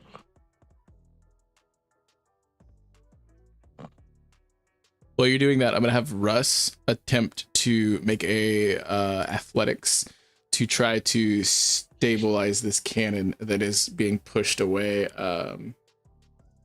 He is terrible at these. An adult cannot give him advantage.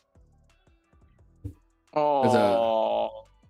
So he is not at all going to be able to stop as this cannon starts to go all the way to the other side, and he has precious little time before he is going to be squished between 2 cannons, basically.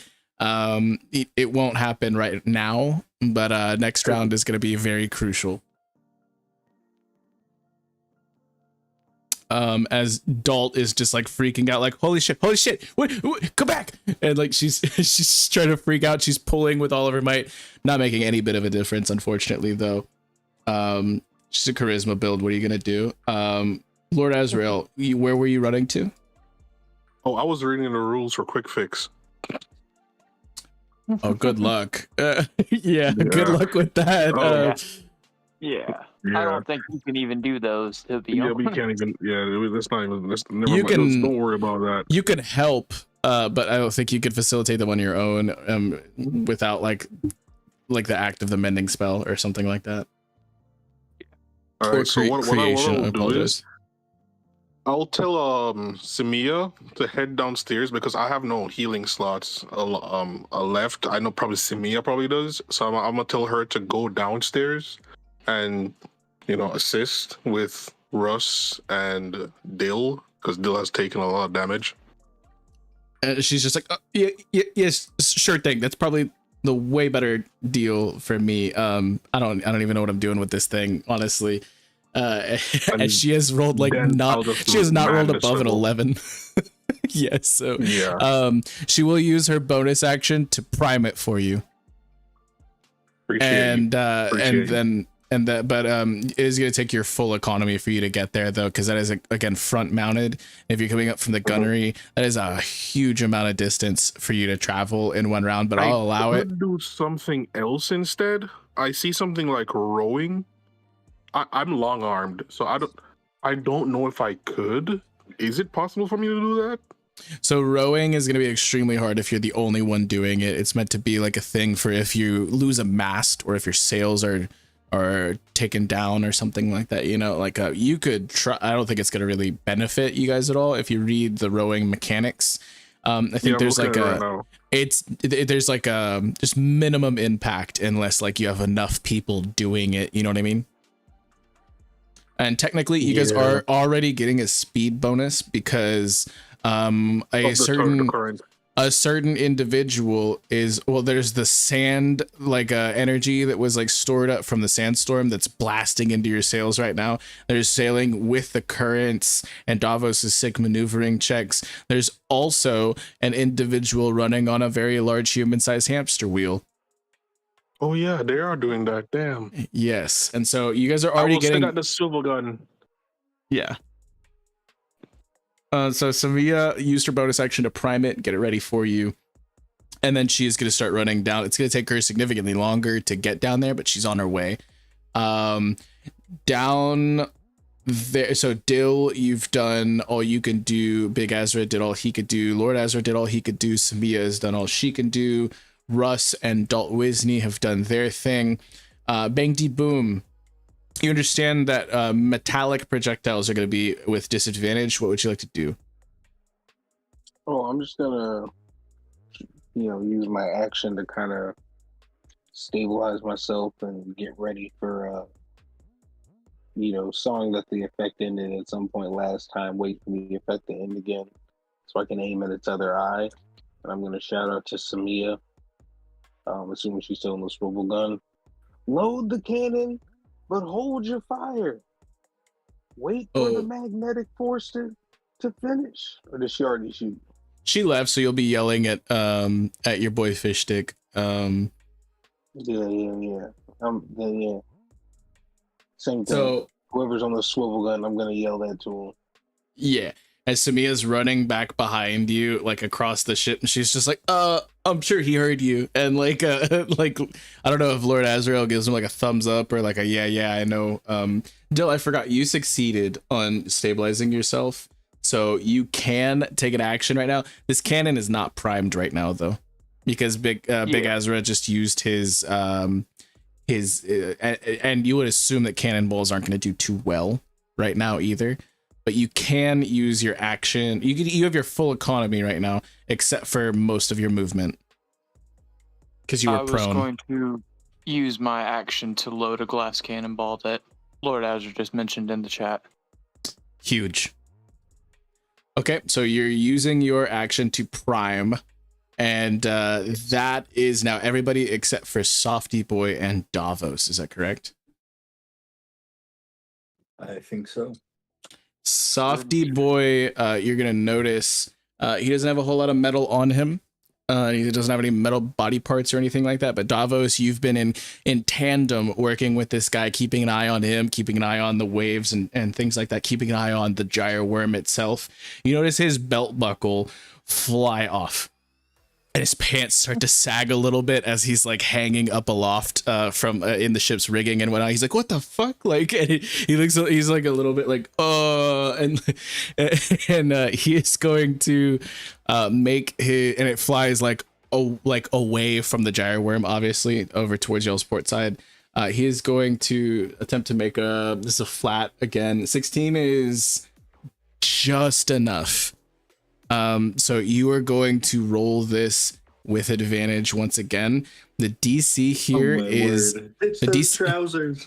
The DC is a 17 now, Davos, and I'm gonna let you know right now, if you roll more than 5 below it, there are potentially some very devastating things that could happen.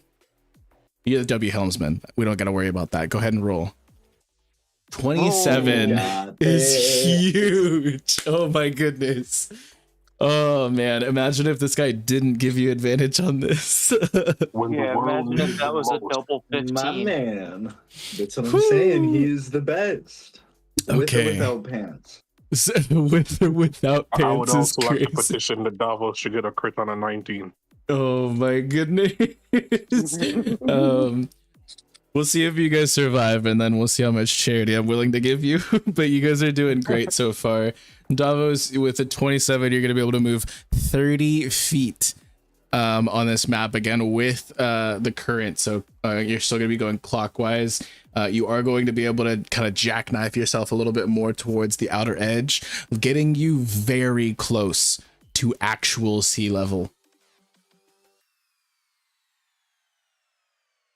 Oh my goodness.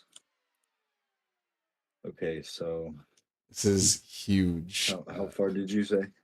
30 feet off of a 27. So we've cracked the code. If you hit the DC smack dab, it's normal movement feet, which is 20 on this map. If you get about 5 above it, you're going to be able to move 25. If you get 10 above the DC or more, you're going to be able to move 30. So you did get exactly 10 above the DC, which is huge.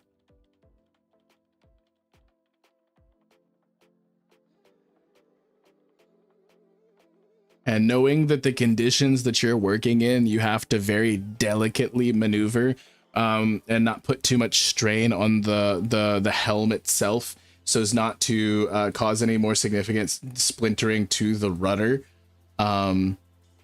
You are sustaining on nothing but skill and hope right now, as far as like getting this job done, but you are absolutely doing it. So huge. And that is everybody's ship side, correct? And Bang Deep Boom, you held your action, correct? Yeah. Got it. Then we are going to go back to the gyro worm, which is going to tragic. Let's go. This guy can't catch a break. Let's go. Let's go. He sinks. He sinks. He breathes underwater. What do you mean sinks? Like it's not that big of a deal. He is going to attempt to move towards you all, but instead he is going to be pulled 5 feet into the center. So he goes directly sideways instead of forward, making absolutely no like headway towards you, not closing the gap whatsoever, but being pulled ever so closely to the strongest point of the tides.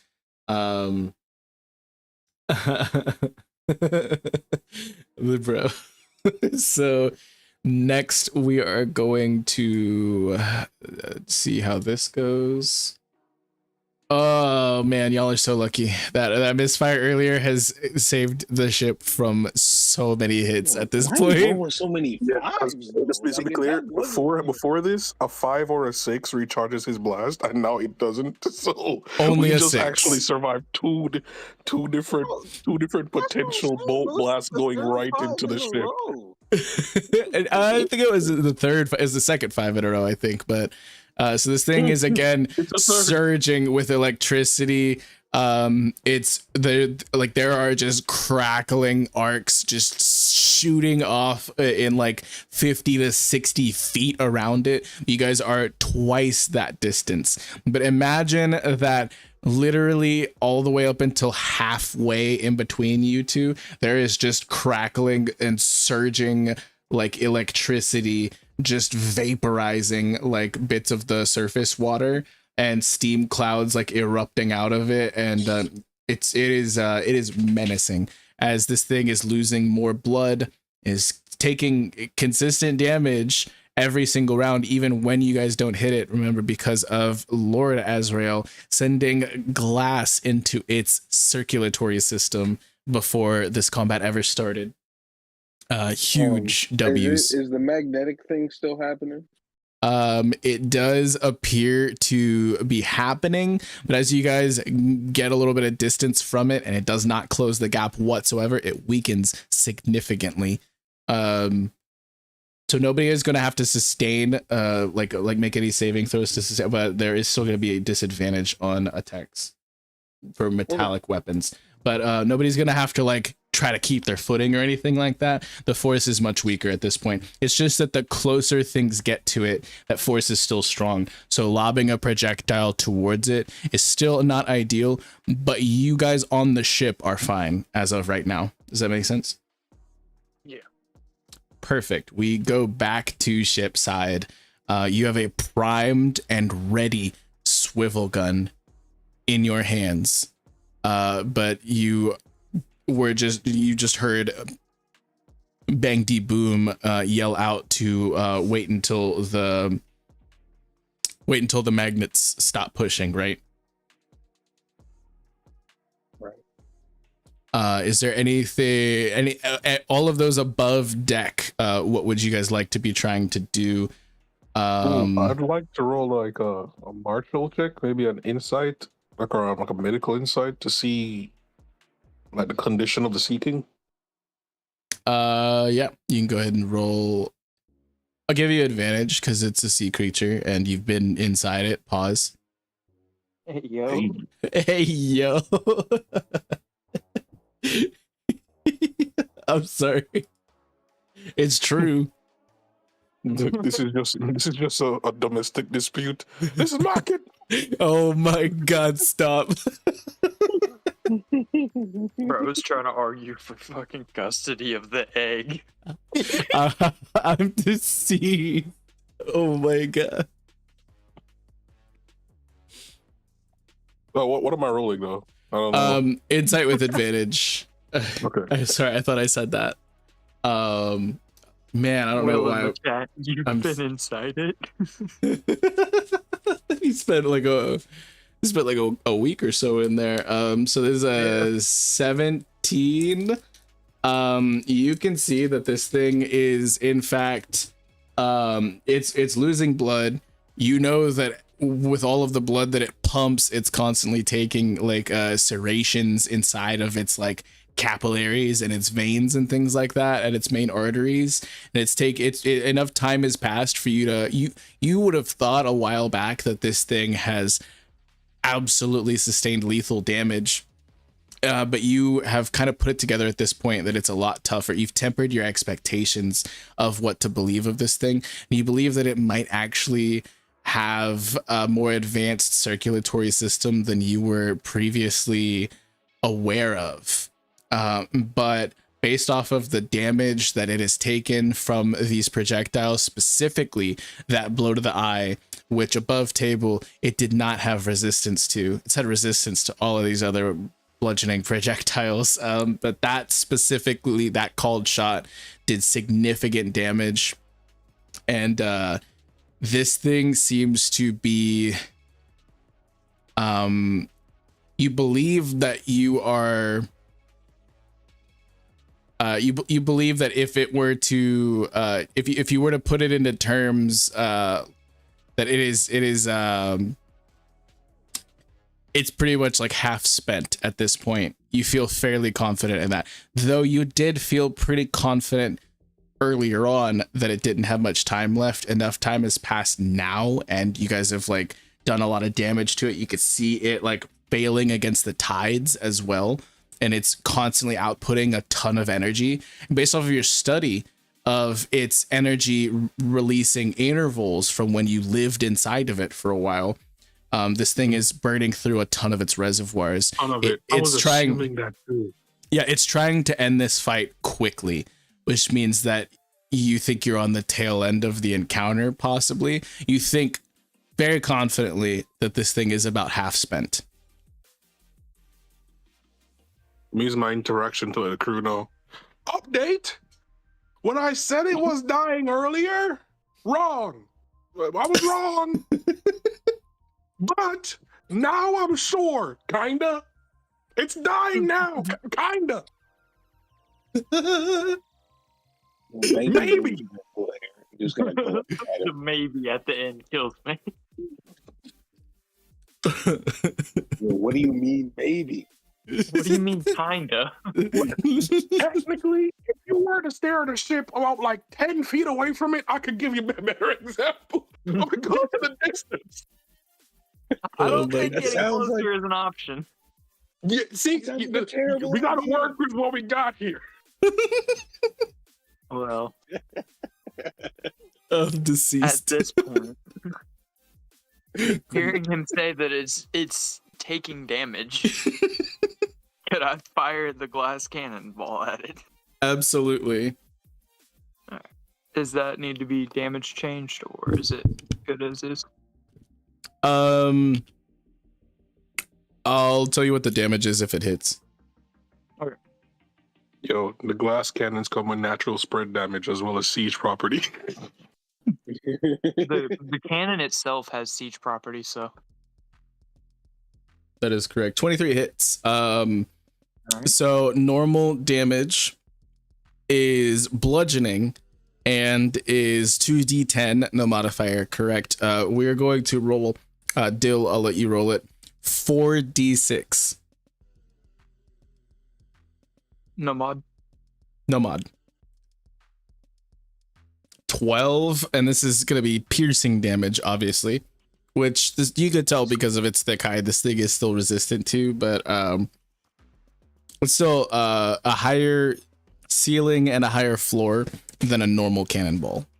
You know what I mean? Also, not disadvantaged. Also that. Yes, that is also extremely important. I will yell to Big Azrael to bring me another glass cannonball and to kind of force him to use his action to reload it. Gotcha. So he's gonna do that. So that is Dill ship action, Big Azrael ship action. Russ and Dalt Wisney are about to have to make some clutch moves real quick. Let me just finish doing math because I'm so bad at this right now. I also sent Simia down there, so she should be getting there by now. Yes. So if they're damaged by failing these, Samia should be able to help them. But Russ is going to 15, not bad. 15, not bad at all. We're gonna actually give Dalt Wisney her own separate check as well. Huge. Okay, so they are able to stabilize the cannon, keep it from crushing Russ, and even push it about halfway back towards the cannon porthole. But it is I'll say that the cannon is also primed, but if he were to fire it right now, it would be a disadvantage, and he would most likely just hit the ship. So he's not going to do that. But they've used their turns to kind of just like get that situation kind of stabilized. Samia runs down into the situation. She's just kind of like looks at everything. She's like, "Is anybody hurt?" And Dalt just kind of like points at Dill, and Dill has like tread marks on him when he got rolled over by this 2-ton mechanism. Big Azrael's just arms twisted out of place, the facing the wrong way, hands bent down. Yeah. Big Azrael's kind of like laughing as Dalt like points, and Russ is like, "We're fine, go take care of him." And Samia's gonna rush over and she's gonna hit you with cure wounds. It's gonna be level 1, and you do have your your fancy accelerated healing. So cure wounds, level 1 spell this time. It's gonna be 8 plus whatever. Plus 11 is done. Okay, so that is everybody below deck, I believe. Lord Azrael, that was your interaction, and Bang Deep Boom, you were holding your action, which unfortunately he did not let up his magnetic push. Is there anything that you two would like to do before we get to Softy Boy and the W Helmsman? Oh no, I'm good. You're gonna hold your action again. Talking to the swivel gun. I started saying to the swivel gun. You have your action on this turn. He's holding it. Okay. You do have glass bullets. I don't know, but anyway, Does he? Start talking to the swivel gun. The thing go. I don't think the bullets for the sniper rifle are glass. No, they were. You had a few black glass Oh. bullets, remember? So you can yeah, if you load those up, you can fire those. So, and that was last round that you held your action. This round you're still freed up. So Oh, well, yeah. If I got glass bullets, then yeah, I'm gonna shoot this thing. yeah, and there's like the black glass specifically. You guys remember finding while y'all were buddy copping it in the glass house. Now we go for the other eye. Let's go. Huge! Oh my god! Roll me another That's a flat one. 19. Roll me another flat one, real quick. Still Yep, huge, still hit. equally huge. Okay, you go ahead and roll normal damage and add another d6. And you said you're going for the left eye. Indeed.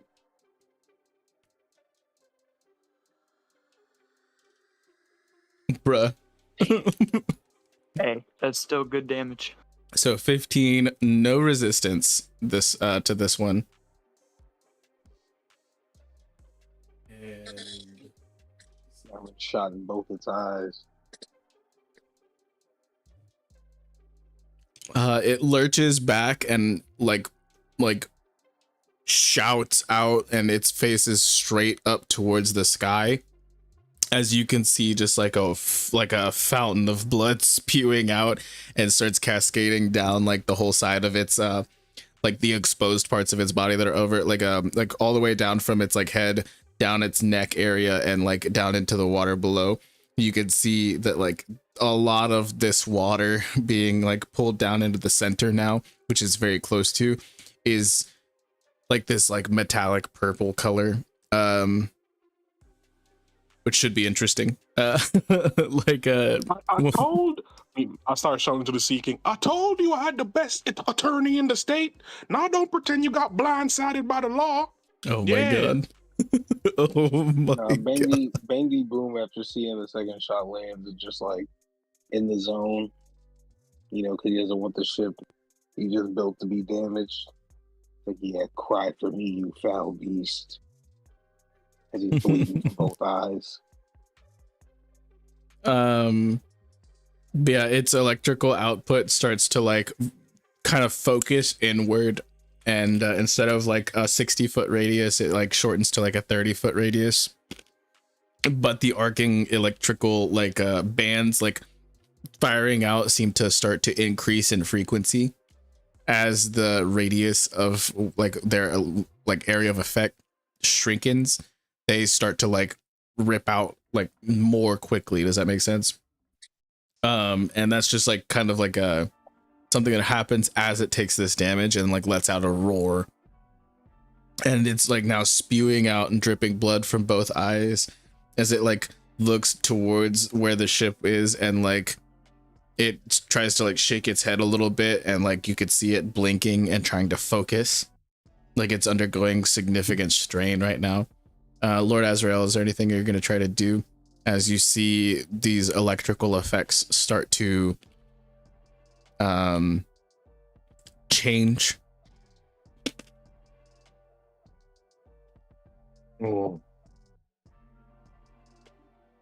X, if I fire the swivel up into the sky, then they have a shot down. What dimensions make a difference? You're going to try and like lob it? Yeah. I mean, So you could try. go over the electrical energy. Give me insight. Give you a what? Insight. Flat. All right, I can do that. Watch this, y'all. The greatest not failure ever. So it's flat, so that would be a 13 if you guided yourself, which I'm assuming you're doing. Yep. But if guidance is in effect, then you can't use your action to fire it. So I'm gonna call that a 10. Oh. Right. It would be a 10. So off of a flat 10, all you could gather is that this thing seems to have intensified its electrical effects, but within a smaller area. So you're not sure if firing up is a good idea, firing straight at it is a good idea. You're not sure firing at all is a good idea. All you know is that something just changed about this thing's output. Okay, so I'm not gonna shoot at it at all. I'm gonna be like, yep, not shooting. I listened to you. I didn't think about not doing what you said. Boom. Are you could like ready your action if you want. Yeah, I'll do that. Okay. So you ready your action by using your reaction to if you can see that this thing is no longer repelling, you're gonna fire at it, or right? 100%. And then we go to the dynamic duo, the goats, the heroes. We've had so many clutch things happening. like specifically, like I'm not gonna lie, like Ragnar doing what he did with this thing's circulatory system, Pete hitting this thing square in the eyes, the W Helmsman and Softy Boy being the dynamic duo that they are, as well as like below deck peppering constant like damage and keeping always sane is also like a huge W, because she was not in a good place before. This man is gonna make his acrobatics. So I'm sorry, I meant to say that this was flat as the rest of them have been. He is going to fall from the rigging and knock his head across one of the spars and face plant directly onto the main deck behind Bang D Boom, near the center of the ship from the main mast area. And he is going to fail completely. This does not grant you advantage on this. And remember, your target is a 17. It's also going to take his movement next turn to get back up there, so he will not be able to assist you on the next one. This is... Wait, am I close enough to help Davos? You'd have to be climbing up into there, and you can make an acrobatics check, Pete. You're only going to be able to get up there so that you can help him next round, but you've used your action this round. So the best you're going to be able to do right now, if you're climbing up into the rigging, is just to get there. You're not going to actually be able to help him. You could use your bonus action to cast a spell on Davos. I don't think I have any bonus action spells that would help him with this particular situation, because guidance is an action, I believe. Yeah. So this is huge. This is a flat roll for Davos, and we're trying to hit a 17. Remember, if we get below a certain number below the actual DC, like, it's not just a failure. There is potentially huge repercussions. Y'all are worrying like this ain't the W Helmsman. Oh my god. Okay. Thin line. Oh. So 17 was the DC. This is a failure. This is not, It's not 5 or below. Like the DC, this is only 4 below the DC. So this is a failure. You guys will have to, you will use 10 feet of movement, Davos, and you must angle it towards the center. Doesn't have to be directly, but angle it towards the center, and you only get 10 feet. As you are being pulled in, you feel like without the help of the sails being trimmed adequately or even at all, you feel like you would be putting entirely too much stress on the rudder right now, and it would snap if you were not to give to the currents right now. You're not going to be able to properly maneuver, just because you know better right now. And Softy Boy, I like let go of the helm and it like spirals really fast. It like, even like clatters. I'm like, ooh. Softy Boy is also going to take, so he fell quite a bit of a distance, 40 feet. You okay there, boy? Very minimum damage actually, but he did face plant and knock his head on one of the spars on his way down, and he like lifts his, he peels his face off of the deck. He's missing like 2 teeth, and he smiles, and he's got no blood running out of his nose, and he just kind of gives you a thumbs up. He's like, my bad, I'll get right back up there. And he's like, he's hit pretty hard, but he's still standing. Well, he's gonna be able to still stand after this, but for now he is Since prone. I didn't use my bonus action, can I heal him? Absolutely. He only took 11. You know, he's not like deceased at that, but he is not in great shape, you know. Okay, we'll hold on to it. Take a second if you need. You've been huge help. Well, actually, I guess he's about to go outside of my range to be able to heal, so might as well. Okay. So you're gonna healing word? Oh, or are you not? Hi, Rosie. He's fine. He's fine.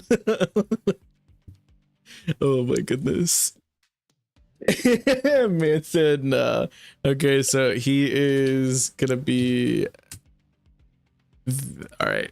So he has received your words of encouragement, Bang D Boom, up above deck. Are you going to be climbing up into the rigging, or are you staying put? I'm gonna stay where I am. Okay. We have covered everybody's ship side then at that point. Some serious loss of ground. Not the worst that it could have been, but this was you guys were on a hot streak. And unfortunately, you know, things like that don't last forever all the time, but this is now almost the closest it's been since it first emerged from right underneath you all. Enraged about its egg. Now it's made so much more angry about so many more things. It is going to, in an absolute and actually quite literally blind rage right now, it is going to push forward with all of its might, and it is actually going to roll on this with advantage as we have entered a new phase of the battle. Huge. This thing is going to gain a huge amount of ground on you all as it gets to right here. This is the closest that it has been, I think, ever. Like this is like right about like where it was as far as how close it was whenever it first emerged. So it's getting uncomfortably close to you all. You can hear the like sizzling of the water as the arcing electricity like rolling off of this thing is frying like seawater. You could smell the cooked like algae salty kind of smell from that vapor like rising up right now, and you could hear it pushing water, not giving a damn about the tides or anything, just cutting straight through this with such ferocity and rage. And it is going to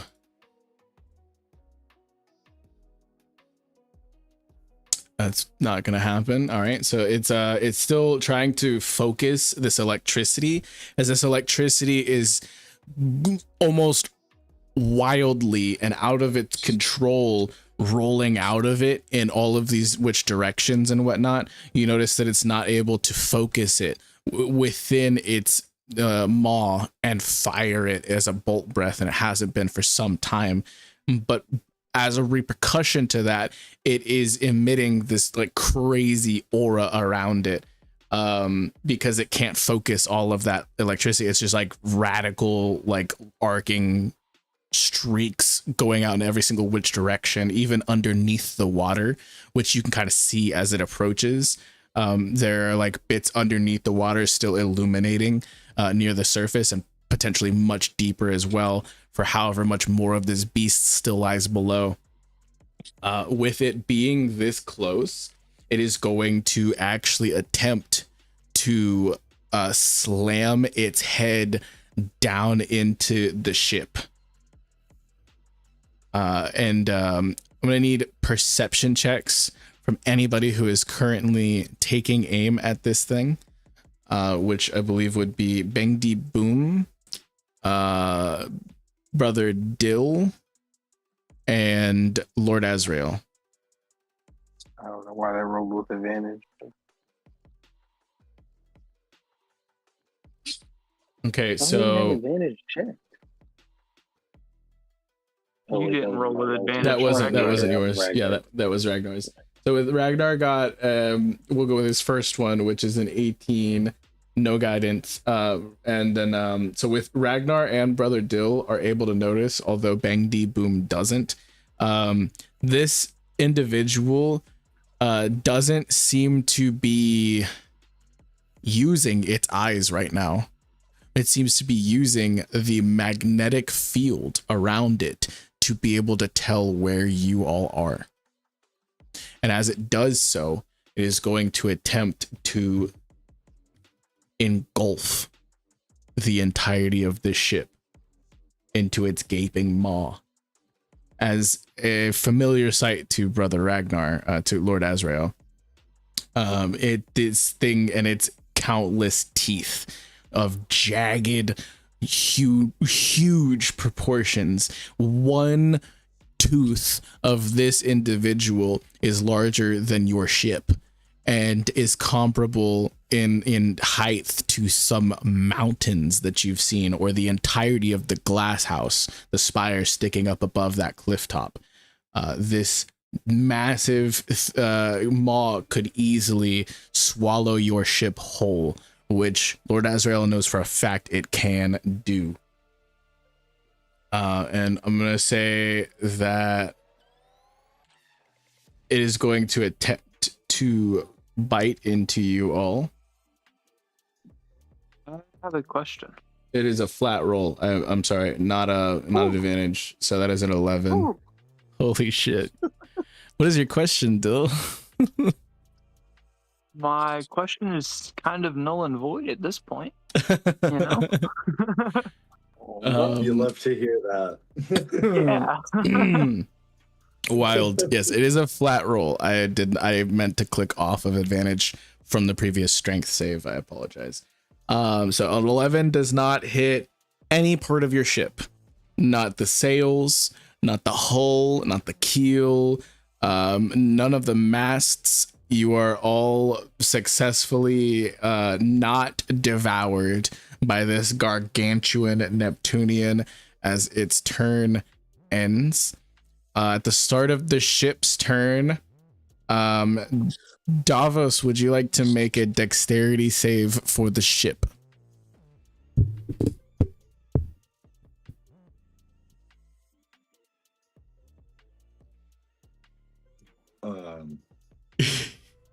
You can go on to the Queen's. I wasn't Gambit. sure if that was quick links. Let's my go. God.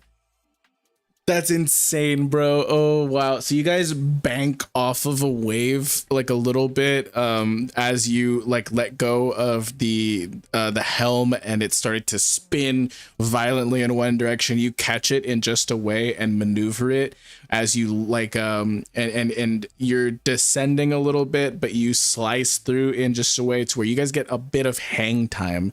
And in that like bit, you notice that a surging arc of rolling electricity just completely immolates the space right where your ship would have been if you weren't such a goddamn goat. I can't believe we already flew a little bit, bro. That's crazy. Huge. It is now ship side. All of you are free to go. Who is acting first? You know what's I crazy? have a question. About Is its one mouth revolution. Its mouth is absolutely open. open? Okay. So I'm gonna. I guess I'll do this. I'm gonna use acid splash, but I'm gonna try to throw it into its mouth. What's the range on acid splash? 60 feet. 60 feet. Yeah, you're just barely gonna be within range for that. So I will. Okay. So that's an attack roll, correct? Yeah. Go for it. So this is not a ship action, so you get your full economy on this round. Oh, did it not roll? It has not. No. Okay, 1 second. Roll 20 just gave out on your boy. I know that feel.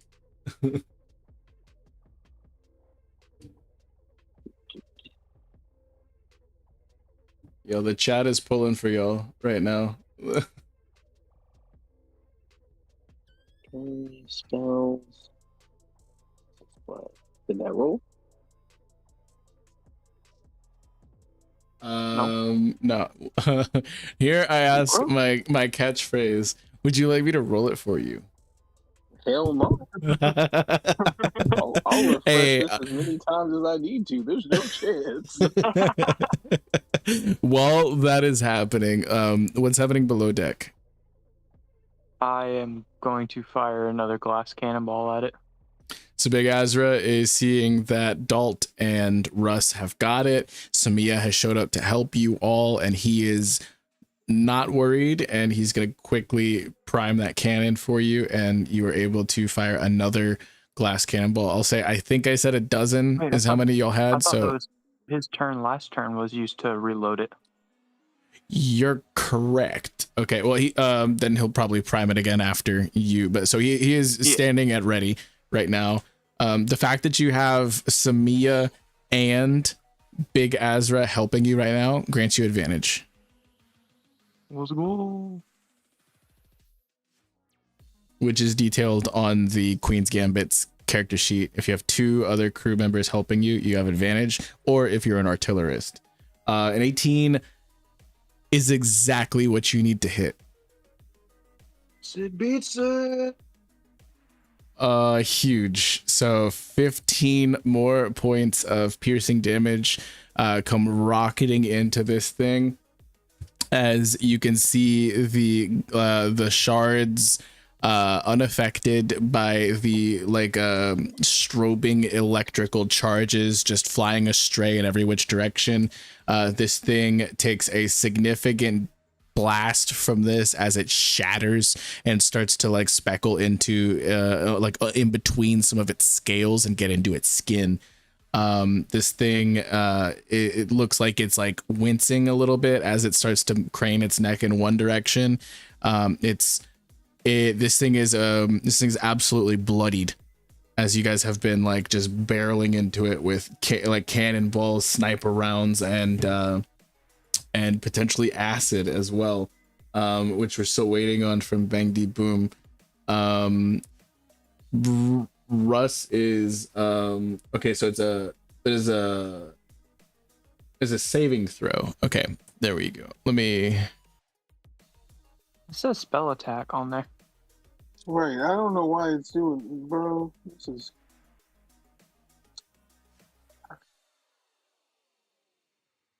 Why is this shit just not rolling? I'll just read the description. It'll tell me exactly what it needs to be. So 1 creature within range, you hurl, choose within range. Deck save. It's a deck save. Okay, so I'm gonna do so it's a DC 15 deck save from the Gyre Worm. This is a flat roll. It does meet exactly twice actually, but it's a flat roll.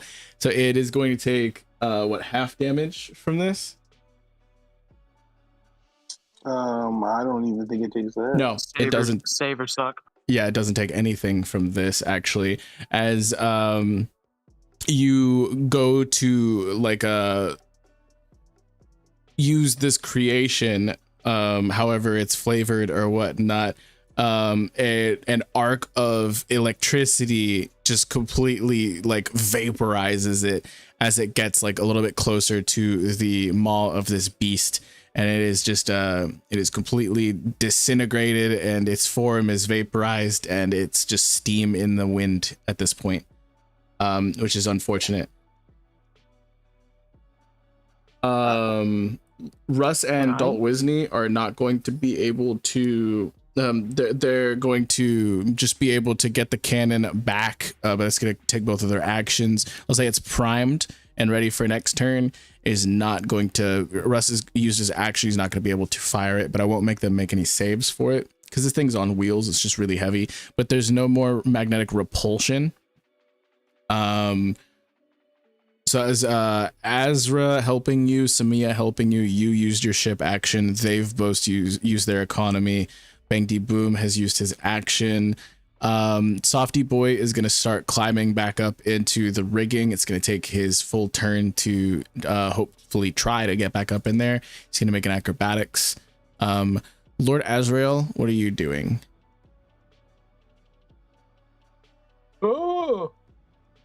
Is that the wrong dose?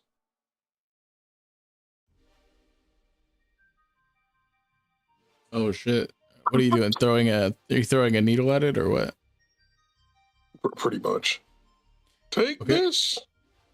This is Softy This Boy. is-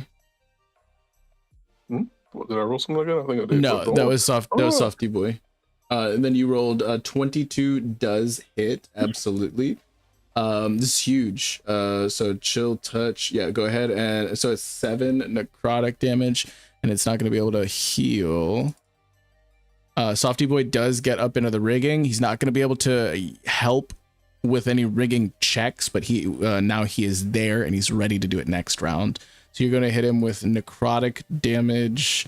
As you understand, because of your time inside of this beast, that it is immune to poisons of certain varieties, but you're able to basically with its exposed bloodstream in certain parts and things like that, you're able to kind of overdose it on some things that are like ridiculously potent, that are not things that it would be found within the tourbillon, because you have that information. You spent enough time in all of that, right? Yes, but I feel insulted. I wasn't trying to poison him. I was trying to heal him. It was just the wrong dose. Yeah, you overdosed him on meds, actually. Yes. So that's exactly what happened. Huge. Then we have Davos. Remember, it's a DC 17. This is going to be flat. You do not have advantage from any rigging this time around. No shot. And with that, the impact of you guys banking and then landing back into the water, you sliced through with such precision, and then you tried to ready yourself, or like steady yourself afterwards, because you took too much of an inward. You were like just slightly trying to get a little bit more of an outward trajectory from that momentum, and you feel the tense pull that has been ever present and slightly faltering a bit on the helm completely ease up, and that means that the rudder has snapped. Oh, what? Oh no. This is going to have some serious repercussions. Holy shit. I am actually going to say that we can actually figure out what those repercussions are next session, as we are a little bit past time. I know we started a little bit late. I still got to get into the cover story in a little bit, so stick around. But serious damage has been done to the rudder, but also to the gyre worm. And we're going to go ahead and call it here and go into outros, and we will figure out exactly what those repercussions are, as well as what's going on with the captain and Holly and Harry down in the depths of the tourbillon below next week at same time, Tuesday, 7 p.m. CST. This has been a wild session. Guys, do you have anything you want to say to the chat? W session. Things seem to be getting a little bit tricky.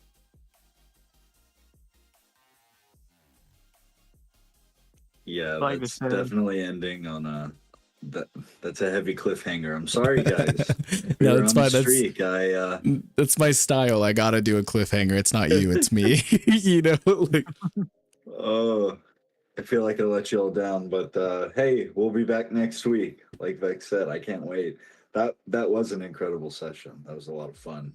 I hope that ship combat has it's like a little bit fun. I like the whole acting all on one initiative, and like I don't know, I hope it's like something that you guys do enjoy, because I put a lot of thought into it, and it's like not something that there's really clear defined rules for in any of the systems. But yeah, this has been huge. It's been a lot of fun for me.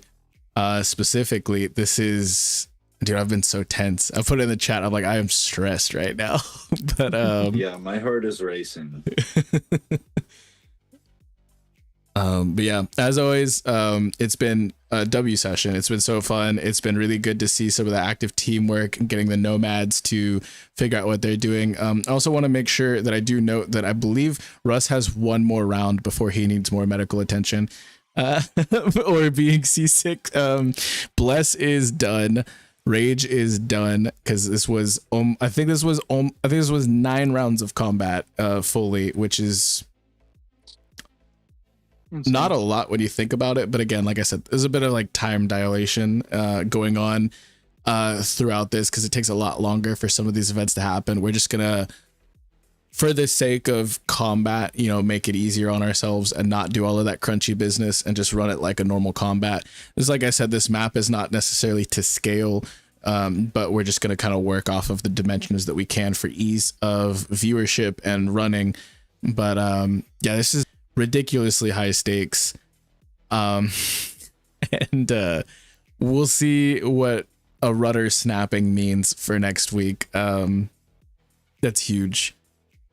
I'm gonna go around and let my players kind of spit their piece, and like Mikey, I know you've got your own sessions. Have you guys already figured out when the next group 14 session is gonna be? Yeah, so we're off this week. Excuse me. We're off this week, but we'll be back on Thursday, the 13th at 3 p.m. on Straw Hat Lucas's channel. I saw him post in the chat that VOD from last week will be up on the 7th, this Friday. Hell it was yeah. kind of like split in half because of some stormy weather that knocked Lucas's power off. So I think he's stitching together his half of the stream and then the other half, which shout out to Cody who pulled through, and we finished out the session on his channel. It was a lot of Hell fun. yeah. But, we'll catch Links you guys on the to 13th.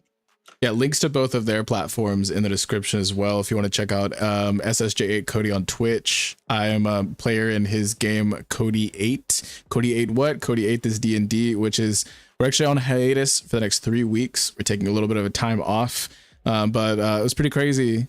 The last session, I don't want to spoil too much, but we summoned Shenron. So that happened. Like if you want to know how that makes sense, check out Cody's channel, and then Lucas is also linked in the description. I cannot wait to one of these days actually catch you guys live. I have much love for all of the players in your group as well as you, Mikey. I really do want to be vibing in the chat, but I'm happy that I can catch those VODs over on Lucas's channel, and I'm very excited for that to be uploaded. Does anyone else have anything else they want to plug before I get to the cover story? Excellent. I want to also make sure I reiterate, if you weren't here at the very beginning, I have stream this Thursday on the Last Arcs channel, also link in the description, for TLA Gaming. Tree the Wolf and myself have completed the first game of Legend of Heroes Trails in the Sky, and we are bringing on King Recon himself, the person who put us on the game franchise in the first place, to talk about the events of the first game. So there's going to be a little bit of spoilers for that first game and its conclusion. And don't spoil us on any of the rest of the games because there's like 13 of these things, I think, but it's gonna be huge. It's gonna be a lot of fun. If you want to support us, show some love for the homies, and support and, you know, show some love for Coach himself, come see us this Thursday. I think it's gonna be, our usual time is 2 p.m. CST. It's gonna be a lot of fun, and then we're also gonna be talking about what games we're gonna be playing next. So that's always a blast on Thursdays over on the Last Arcs channel. And I think Cody is, since we're taking a break from Cody 8 D&D, we might get back to the JJK read through streams. I'm not going to spoil anyone who's not caught up, but I just, you know, saw Maki go and visit her family. It was really lovely, and I can't wait to get into the next arc. Tea time. Yeah. Very pleasant, very wholesome. I can't wait to get into the next arc, like all the way, because I feel like I'm just in the doorway of the Culling games, but we're about to hit that. So hopefully we'll be getting that soon. I think Cody might want to do a couple of those while Cody 8 is on hiatus. So lots of good, fun stuff. If you want to support us, you can also join my server in the description to stay up to date whenever I set out these announcements. I'm going to go ahead and do the cover story now. It's a bit of a somber one. exterior, the freshly carved dunes surrounding Port Scarletta after the sandstorm.